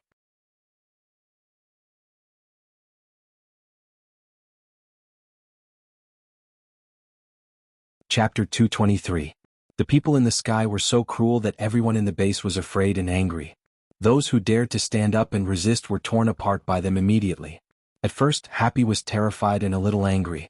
Her first reaction was to wait for Brother Mo to come back. But gradually, as those people killed more and more people, the anger in Happy's heart grew. And she also thought of one thing. She couldn't rely on Brother Mo for everything. There would always be times when Brother Mo wasn't at the base. In her anger, her gaze kept trembling. Hiss. Hundreds of sounds of people being torn apart rang out again. This time it was very close to her heart. It was right in front of Happy. She watched as a pregnant woman in front of her was torn apart. A baby who was still in swaddling clothes was torn apart. Blood splattered on her face and pieces of flesh splattered on her body. At this moment, everything around her seemed to be right in front of her eyes in her perception. She could clearly sense the fear on people's faces. She could clearly sense the fear in everyone's hearts. She could clearly sense the indifferent expressions on the faces of those people in the sky. She could clearly sense the hideous smile on the face of the level 3 psychic master. These people in the sky were not human at all. They were animals. They were demons. They were executioners who killed people like flies. Because of extreme anger, Happy's body was trembling. She watched as the familiar people around her were torn to pieces just like that. Xiaodo was torn to pieces. The leader of the corpse farm was torn to pieces. The leader of the base who took care of her was torn to pieces. Happy's eyes gradually turned black. There was no white in her eyes, but all of them turned black. Black like an abyss. Black like a black hole in the universe. In the sky, there was still a cruel and perverted smile on the face of the level 3 psychic master. He wanted to continue tearing these ant-like humans into pieces. At this moment, Happy seemed to have become a different person. Her entire body seemed to have an endless, mysterious and terrifying aura of death. She suddenly raised her head and stared at the level 3 psychic master with a pair of black hole-like eyes. She opened her mouth and for the first time in her life she said, "Die." In the next moment, a crack suddenly appeared on the surface of the level 3 psychic master's body. Then a second, third and fourth crack appeared. Soon the surface of his body was covered with cracks like porcelain. Then the surface of his body turned into a muddy yellow color. Being blown by the wind, his entire body actually turned into brownish yellow fragments, flying away like pieces of paper. Even his clothes, hoverboard and earrings were reduced to dust. When the people on the ground saw this, the fear and anger on their faces instantly disappeared. What replaced it was shock, astonishment and disbelief. In the sky, those people who were originally disdainful, cold, and mocking were all stunned at this moment. Soon someone reacted. "She's a great psychic master. Kill her. Quick." The leader of the level 5 psychic master team moved immediately. He looked at Happy with a cold gaze. His psychokinesis was about to tear Happy into pieces. But when he used his telekinesis on Happy, it was completely useless. No matter how much psychokinesis he used, Happy did not seem to be attacked at all. The level 5 psychic master was shocked. His expression suddenly changed. "Not good, she's at least a level 6 psychic master." At this moment, Happy's eyes, which were as deep as the abyss, were already fixed on the level 5 psychic master. The second word in his life came out of his mouth. Die. Countless cracks immediately appeared on the body of the level 5 psychic master. His body also turned into a khaki color. When the wind blew, his entire body turned into khaki fragments and scattered like paper. The rest of the mercenaries heard that this woman might actually be a level 6 psychic master, or even higher than level 6. Everyone's expression turned cold. But the leader of the Level 7 Hunter Vice team showed a ruthless expression at this moment. A Level 6 Psychic Master was very strong. But he couldn't do anything to a Level 7 Hunter. The psychokinesis of a Level 6 Psychic Master couldn't tear open the body of a Level 7 Hunter. The psychokinesis of a Level 6 Psychic Master couldn't resist the power of a Level 7 Hunter. Especially when the Level 7 Hunter used an energy weapon, the Level 6 Psychic Master could only be killed. Thinking of this, a ferocious expression appeared on his face. Rip, he tore open the sleeve of his right arm. The mechanical arm inside was revealed.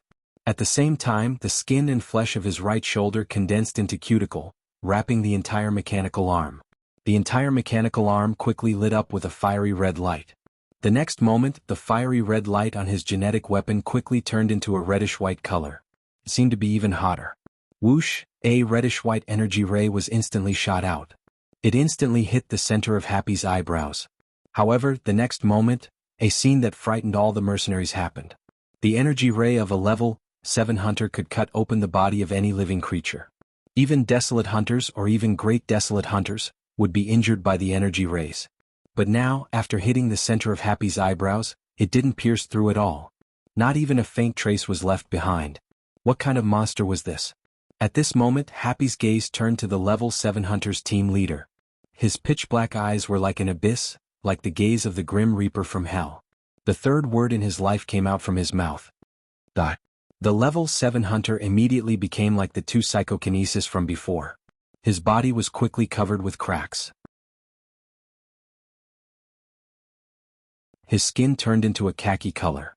When the wind blew, it turned into paper-like fragments and flew away. The clothes and equipment on his body also turned into fragments. In the sky, when everyone saw this scene, they were all horrified. On the ground, everyone who saw this scene was dumbfounded. They had always thought that Happy was just a mute girl, a normal person. But today, not only did she open her mouth to speak, she also displayed such a shocking ability. Other people's attacks were completely ineffective against her. And as long as she opened her mouth and said the word die, the other party would turn into ashes.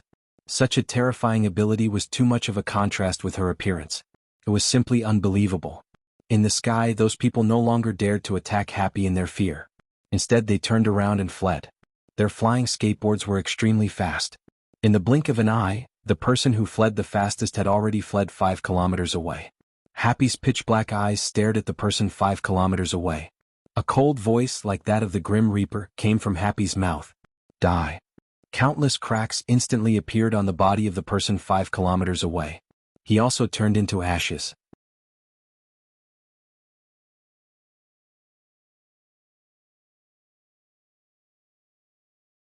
Chapter 224. The person 5 kilometers away quickly turned into ashes when Happy said the word die. Then Happy looked at the psychic grandmaster who had fled the furthest 3 kilometers away. Die.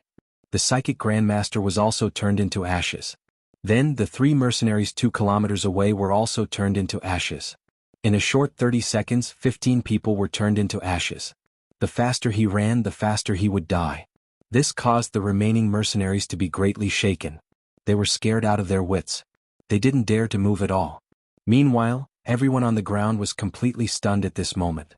Even if Happy was dealing with the people in the sky, whoever he ordered to die would die. He ignored the opponent's level and ability. Such a terrifying ability was like the god of death in their eyes. In addition, her eyes, which had no white in them and were as black as a black hole, made everyone who looked at her feel extreme fear. Her eyes were too terrifying. As long as they looked at each other, they would feel that they would never forget those eyes in their lives. It was as if those eyes had grown in their hearts. No matter where they went in the future, those eyes would stare at them. Until the end of their lives. That was the real gaze of death. At that moment, Happy didn't continue to speak. His eyes, which were like black holes, stared at the 2,000 people in the sky. Those 2,000 people didn't dare to move at all. Even if their skin was itchy, they didn't dare to scratch it. Even if they blinked, their hearts would tremble in fear. They were afraid that if their movements were too big, they would attract the attention of the terrifying woman below. Then the word die came out of his mouth. They would be turned into ashes. Under such high pressure, cold sweat dripped down their foreheads. They felt that the string in their bodies was about to break. It was under such high pressure that someone suddenly remembered a legend in the flaming continent. He couldn't help but widen his eyes in fear and stutter. This is the legendary God's oracle. Hearing his words, the other two also remembered the legend. That was just a legend that they would occasionally see in some magazines or in some supernatural novels. Legend had it that in ancient times, there was a person who had two terrifying abilities. The first ability was absolute defense. In other words, he could ignore all attacks. Telekinesis, energy, and physical attacks. Any attack that landed on his body would not cause him any harm. Even if the strongest attack in the universe landed on his body, it would not cause him any harm. Second ability, absolute destruction. If he wanted to destroy someone or anything, he only had to say the word, die, and that thing would be destroyed. No matter how sturdy something was, it wouldn't be able to withstand a single death from him. These two abilities were completely above any law of the universe. Even a god was nothing more than an ant in front of a heaven's oracle. The words spoken by the heaven's oracle were like the will of the heavens. That was why he was called the Oracle of Heaven. There was an old saying on the Flaming Dawn continent: if the heavens want you dead, you have to die. Being a heaven's oracle was a mistake made by the Creator. Some people joked that when the Creator was at work, he took a nap and the oracle was born. Of course, everyone knew that this was just a myth. Just like Nuwa on Earth created humans and Kwafu chased after the sun. However, what they saw today was exactly the same as the legendary Heaven's Oracle. She ignored telekinesis attacks, ignored energy attacks, and had absolute defense. If she wanted someone to die, she only had to say the word, die, and that person would die. An unreasonable attack. An unreasonable defense. It was completely above any law of the universe. Of course, the Oracle of Heaven in their myths could destroy an entire galaxy with a single word. The woman in front of them was clearly far inferior to the terrifying Oracle of Heaven in the myths. But no matter how far inferior she was still an oracle. And who knew if she had used her full strength? In fear, these people floated in the sky motionlessly. They didn't dare to run far, nor did they dare to land. They just floated quietly. At this moment, Happy didn't speak anymore. At the same time, Mo Sure had just left Antarctica. He was burning with anxiety. He had already ordered the clone and Wuxia to rush to base C1. However, the clone's strength was clearly far from enough to stop the 2,500 mercenaries. He had to rush back as soon as possible. The sooner the better. With this mentality, he displayed the small success Dragon Shadow step to the extreme. One step, 10 kilometers. Another step, still 10 kilometers. And it was no longer one step per second. Instead, it was continuous. He could run several steps per second. In other words, he could reach dozens of kilometers per second. But even so, he still felt that it was too slow. At this speed, it would be too late if he rushed back. While his heart was burning with anxiety, he did his best to execute the Dragon Shadow step. At a certain moment, he took a step forward. His figure instantly disappeared. There was actually a 1,000-meter-tall Dragon Shadow left on the spot. In the next moment, his figure instantly appeared 100 kilometers away. One step, 100 kilometers. Dragon Shadow step, great mastery. The small mastery of the Dragon Shadow step looked like teleportation, but it was actually running. One step, 10 kilometers, and it was running. And the great mastery of the Dragon Shadow step was teleportation in the true sense. Mo sure didn't know the principle behind it. But after Xiaolong's Dragon Shadow step reached the extreme, it seemed to naturally be able to teleport. It was like a lot of drivers. They didn't know the principle of a car, but they knew how to drive. Great mastery of the Dragon Shadow step, one step, 100 kilometers. A distance of more than 10,000 kilometers was only 100 steps. At a certain moment in the quiet C1 base, a figure suddenly appeared without warning. It was Mo Sure. Everyone in the base saw Mo Sure appear. One by one they heaved a sigh of relief. Their hearts became more at ease. As long as Mo Sure was around, there was no problem that he couldn't solve. When the people in the sky saw Mo Sure appear, they were all shocked. Even in the Flaming Land, no one could teleport like this. What was the background of this person? But Mo Sure didn't have time to care about anyone at this moment. Dragons will instantly swept across the base. He quickly found Happy's position. But when he saw Happy, he frowned. At that moment, Happy no longer had the infectious smile on his face that had always been on his face. Instead, his face was cold. There was no white in his eyes. Those pitch-black eyes were like two black holes. Even Mo Sure felt a chill in his heart when he saw it. He teleported again and arrived beside Happy. Happy! Mo Sure called out nervously.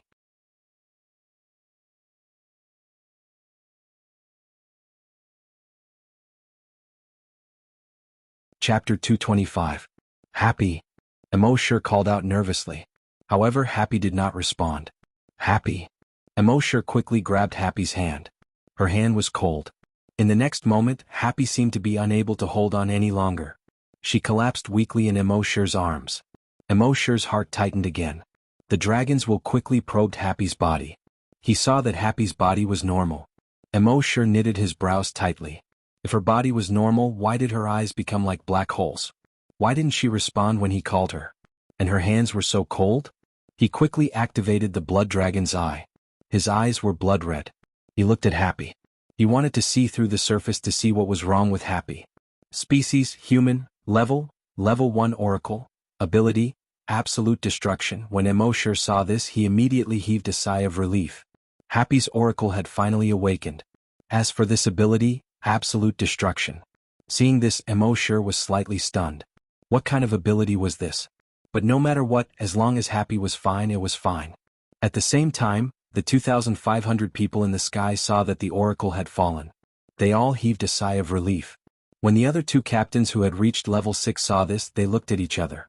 One of them called out, "Great Psychic, tear that oracle apart first." When the few great psychic masters heard this, they also came to their senses. This heaven's oracle was the biggest problem. If they killed her first, the rest of the people would be ants in front of them. Thinking of this, the psychic power of the 5 level 2 psychic masters attacked Happy at the same time. Emoshur was carefully handing Happy to a female hunter beside him. Suddenly he sensed 5 huge waves of psychokinesis coming at him. The anger in his heart was like a monstrous wave. A dragon had a reverse scale, and those who touched it would die. Happy was Emoshur's reverse scale. He split out a strand of dragon's will to protect Happy. Then, the remaining dragon's will bombarded the 5 psychic masters. Bang bang bang bang bang. Almost in an instant, the 5 great psyche masters all exploded into a bloody mist. The remaining level 1 psychics who were about to attack immediately retracted their draconic wills in fear. One of the psyche grandmasters pointed at Emoshur and screamed in horror. "Oh no, he's a psychic master." When the 2 groups of 500 people saw this, they were all shocked. How could there be other psychic masters here? At this time, a level 5 hunter heard the order and rushed towards Emoshur. He's a psychic master, but his body is only that of an ordinary person. Everyone charge. Close in and kill him. Therefore, the 2,400 wasteland hunters attacked Emoshur at the same time. All of them knew that the best way to deal with a great psyche master was to get close. In close combat, a psychic grandmaster was no different from an ordinary person.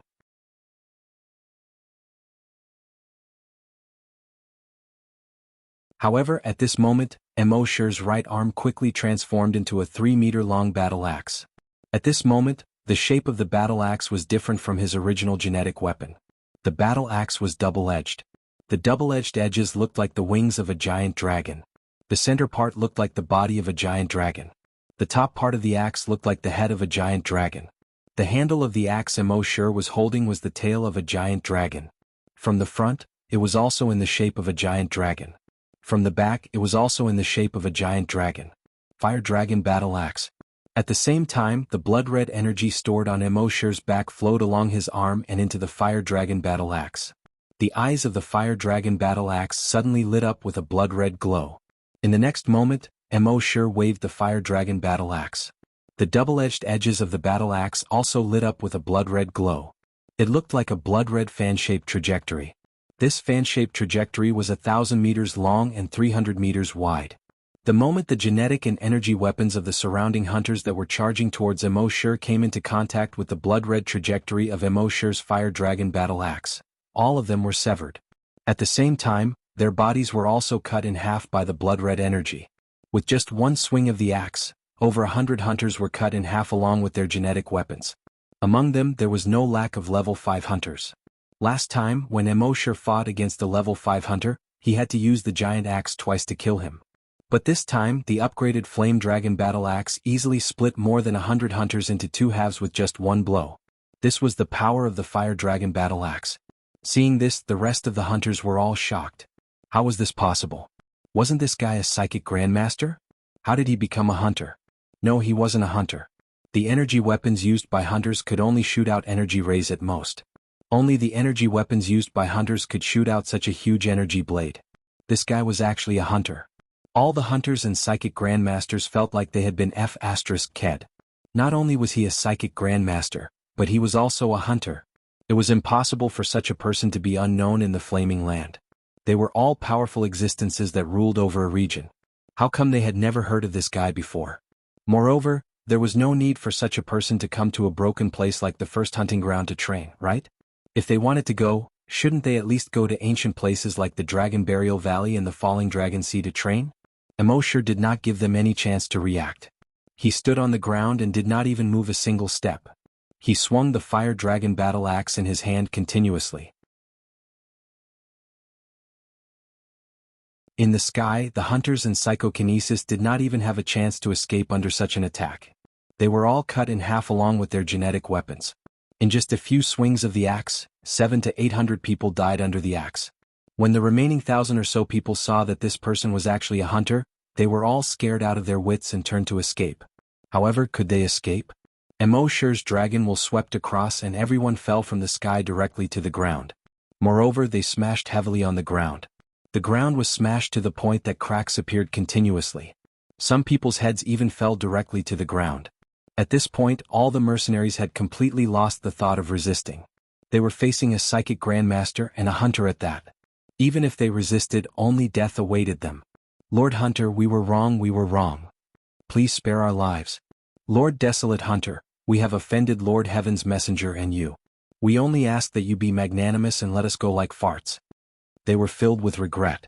If they had known this would happen, they would not have dared to come to the first hunting ground no matter how much money they were offered. Some of them were originally resting. However, when they heard that the reward for this mission was much higher than before, they immediately ended their vacation and rushed over. Now, it seemed that their decision was very stupid. If they had known this would happen, they would not have dared to come to the first hunting ground. Emoshur did not have the slightest bit of pity for these people who were begging for mercy. His dragon will swept across and plundered a few people's memories. Then the fire dragon battle axe swept across. Swish, all the 1,000 or so people were cut in half. Now they knew they were wrong? It was too late.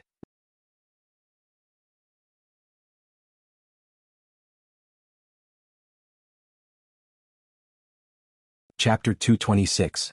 Of the 2,500 people, only a dozen or so had been killed by him. The rest had all been killed by Emoshur.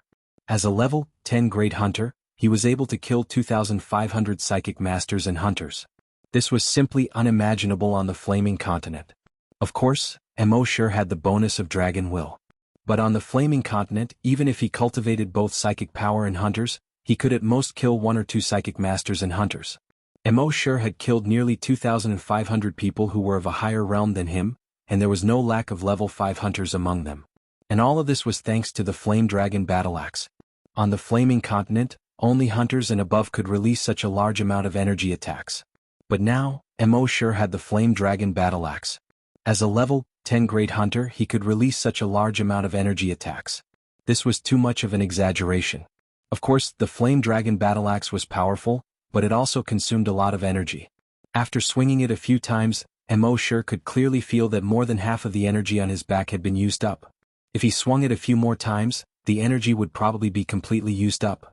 At this time, Emoshur put away the Flame Dragon Battle Axe. He took Happy from the woman beside him.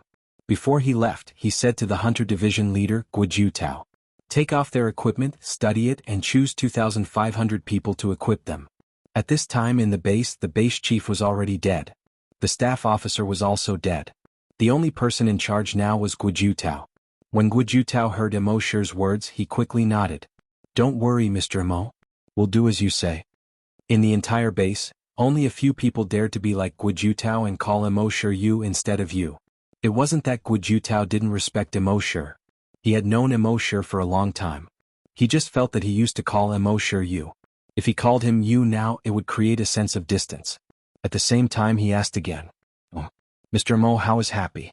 Do you want me to get a few doctors to take a look?" "No need," Emoshur said faintly. Then, with Happy in his arms, he took a step forward and teleported to the corpse farm. This time he did not leave behind the phantom of the giant dragon. After the dragon shadow step reached the large success stage, Emoshur could leave behind a giant dragon's shadow or not according to his wishes. Not leaving behind the image of the giant dragon would make it easier to hide their tracks. As for leaving behind the phantom dragon, it had other uses. The people in the base only regained their senses after Emosher left.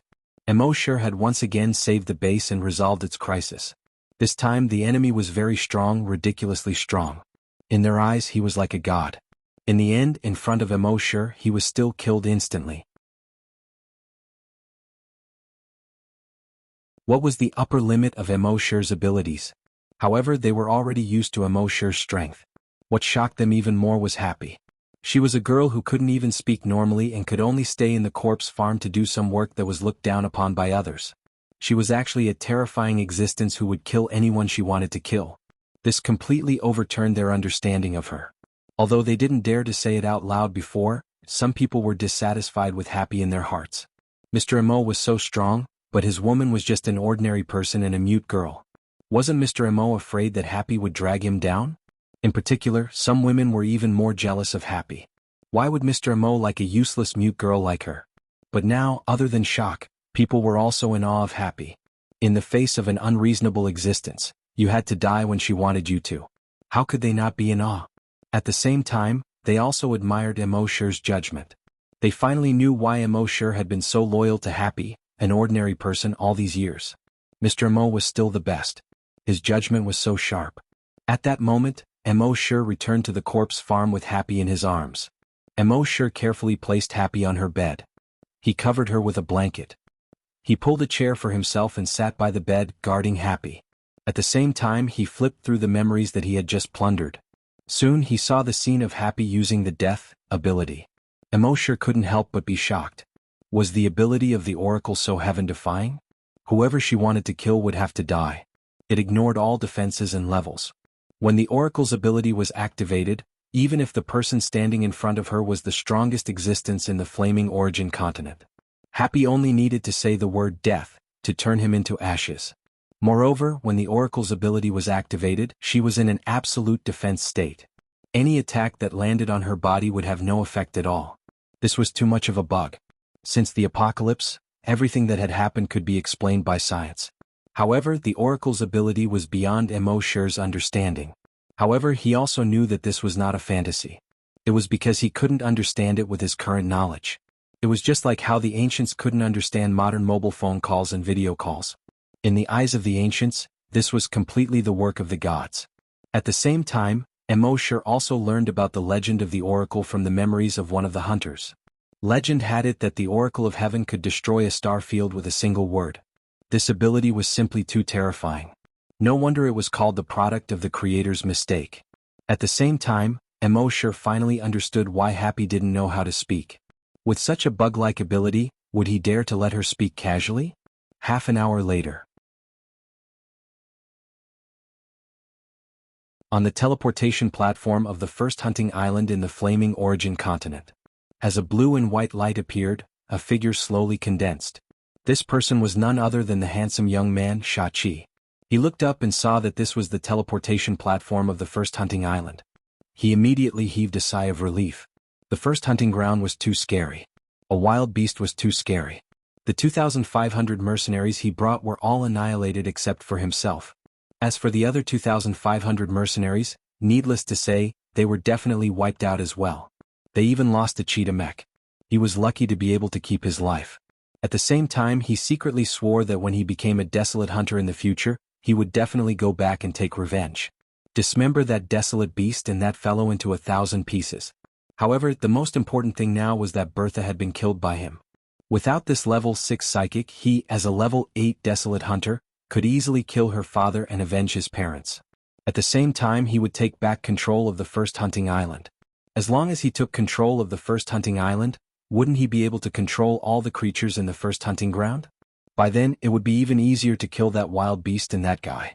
However, he never dreamed that Emosher had already left something in his body.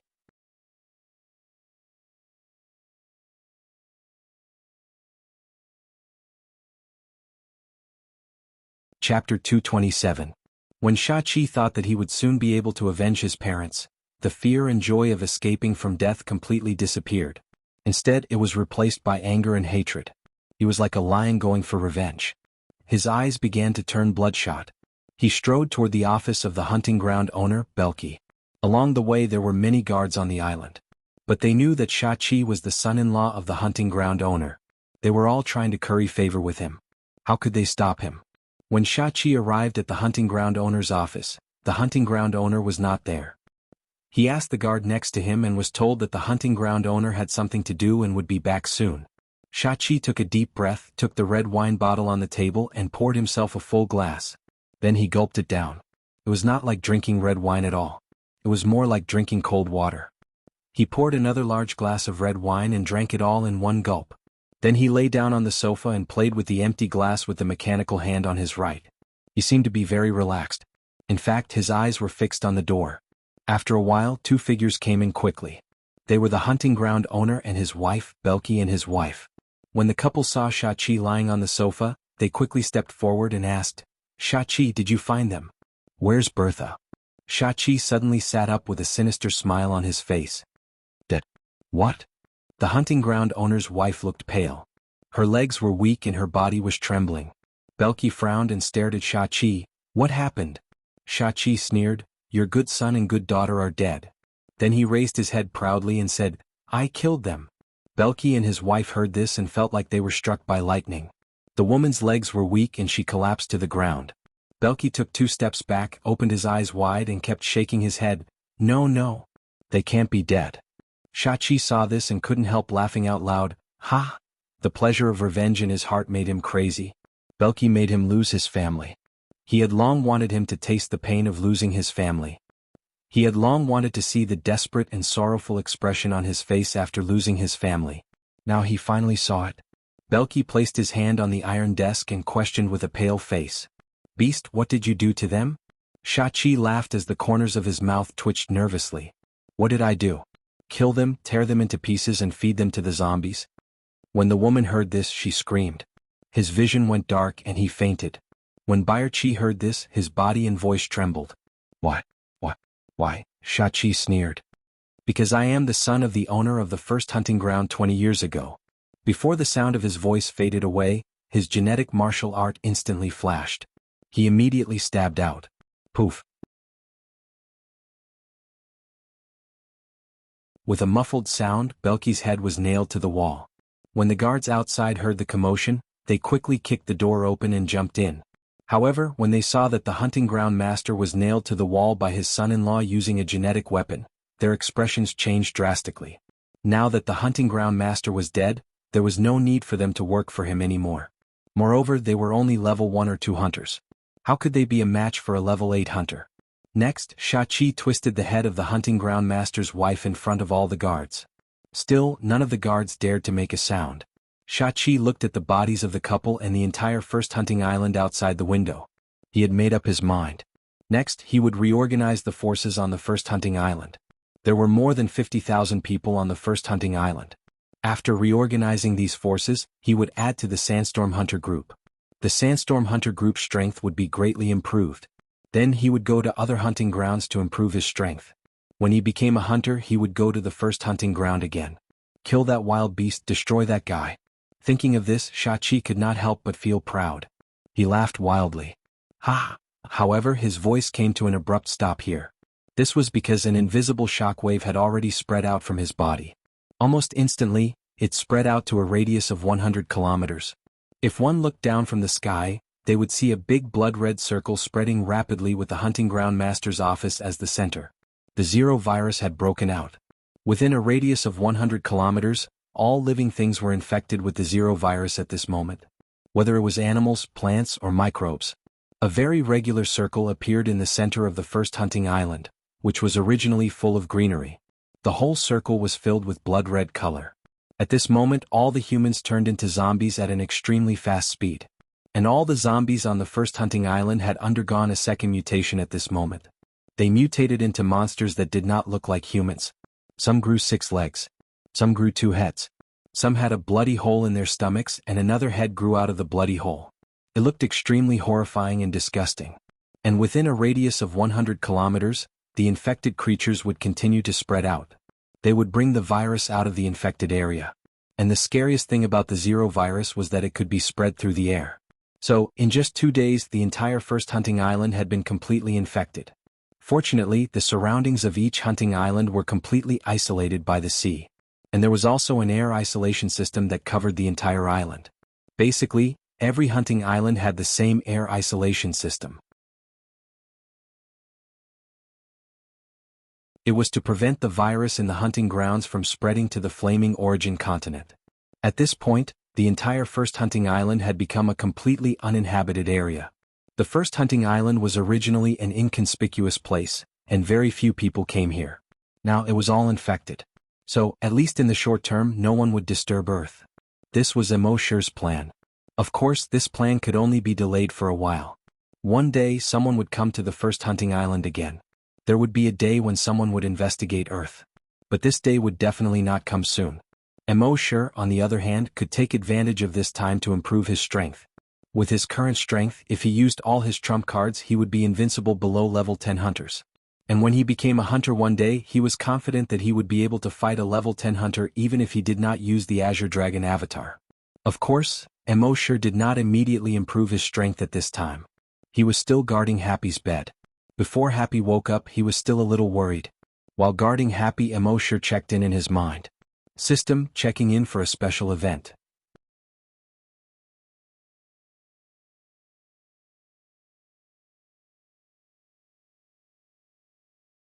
Chapter 228. System, sign in for a special event. Emosher said. Sign in successful. Sign in event, destroy the enemy from the flaming continent. Sign in reward, 1 overclocked particle gun, 1 cheetah mecha. Emosher was puzzled. This overclocked particle gun sounded very high-end. Could it be the technology of the flaming continent?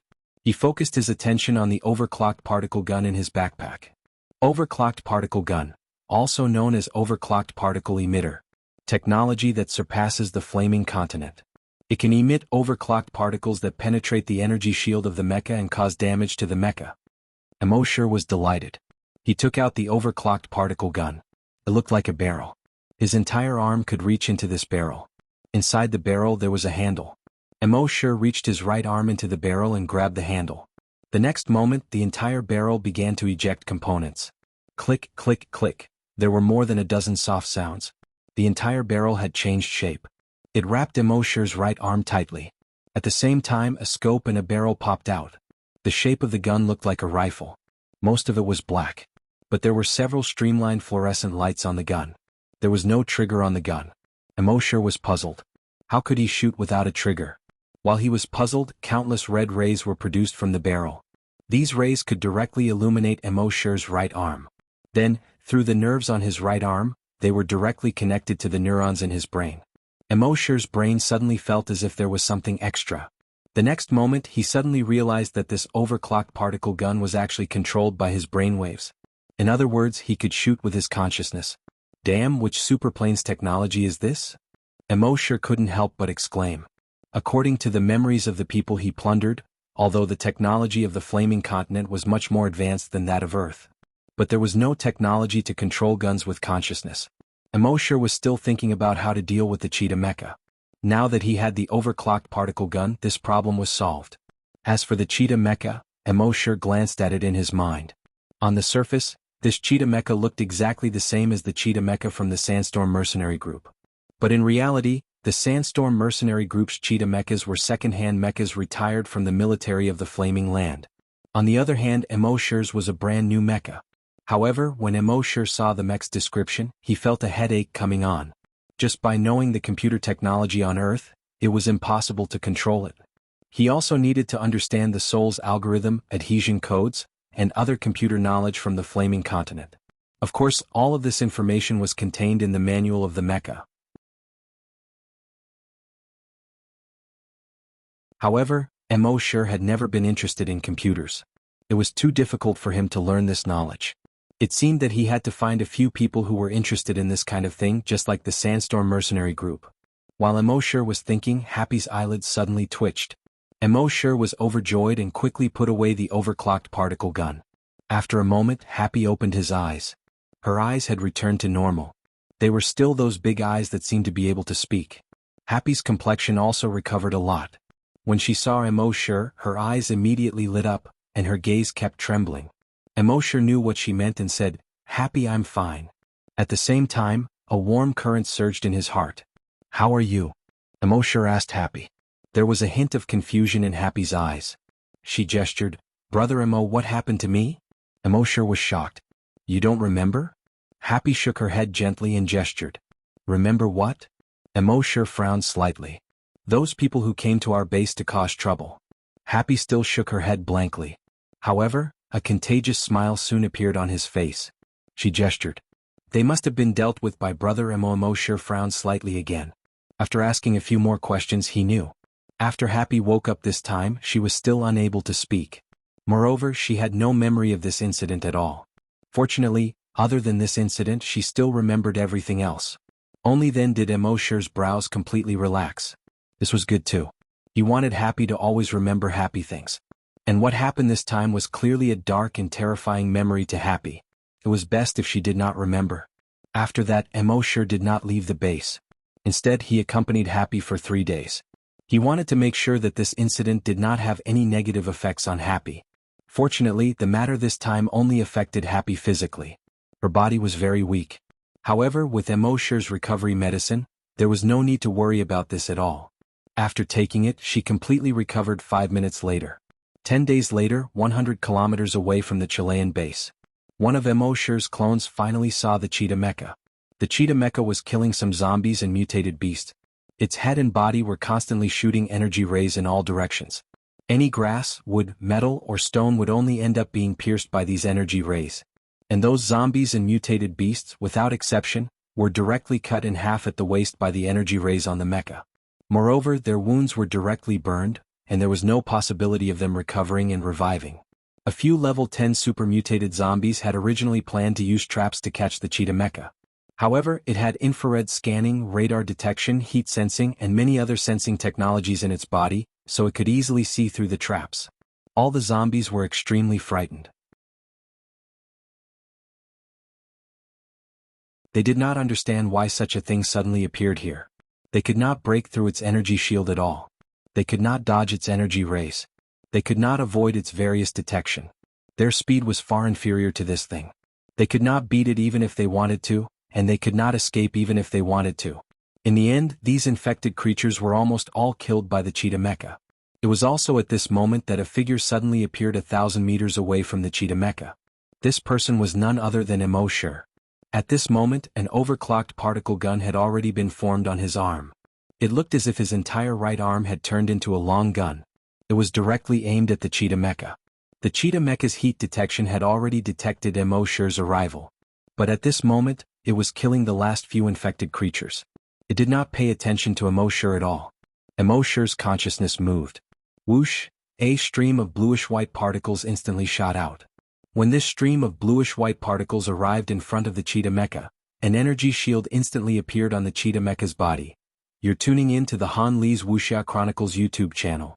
We're so grateful for your support, and don't forget to subscribe to join us on this incredible journey through captivating stories. Your generosity through donations truly makes a world of difference, as it's the primary source of revenue that allows me to expand and enhance this channel for you. Thank you from the bottom of my heart for being a part of this adventure.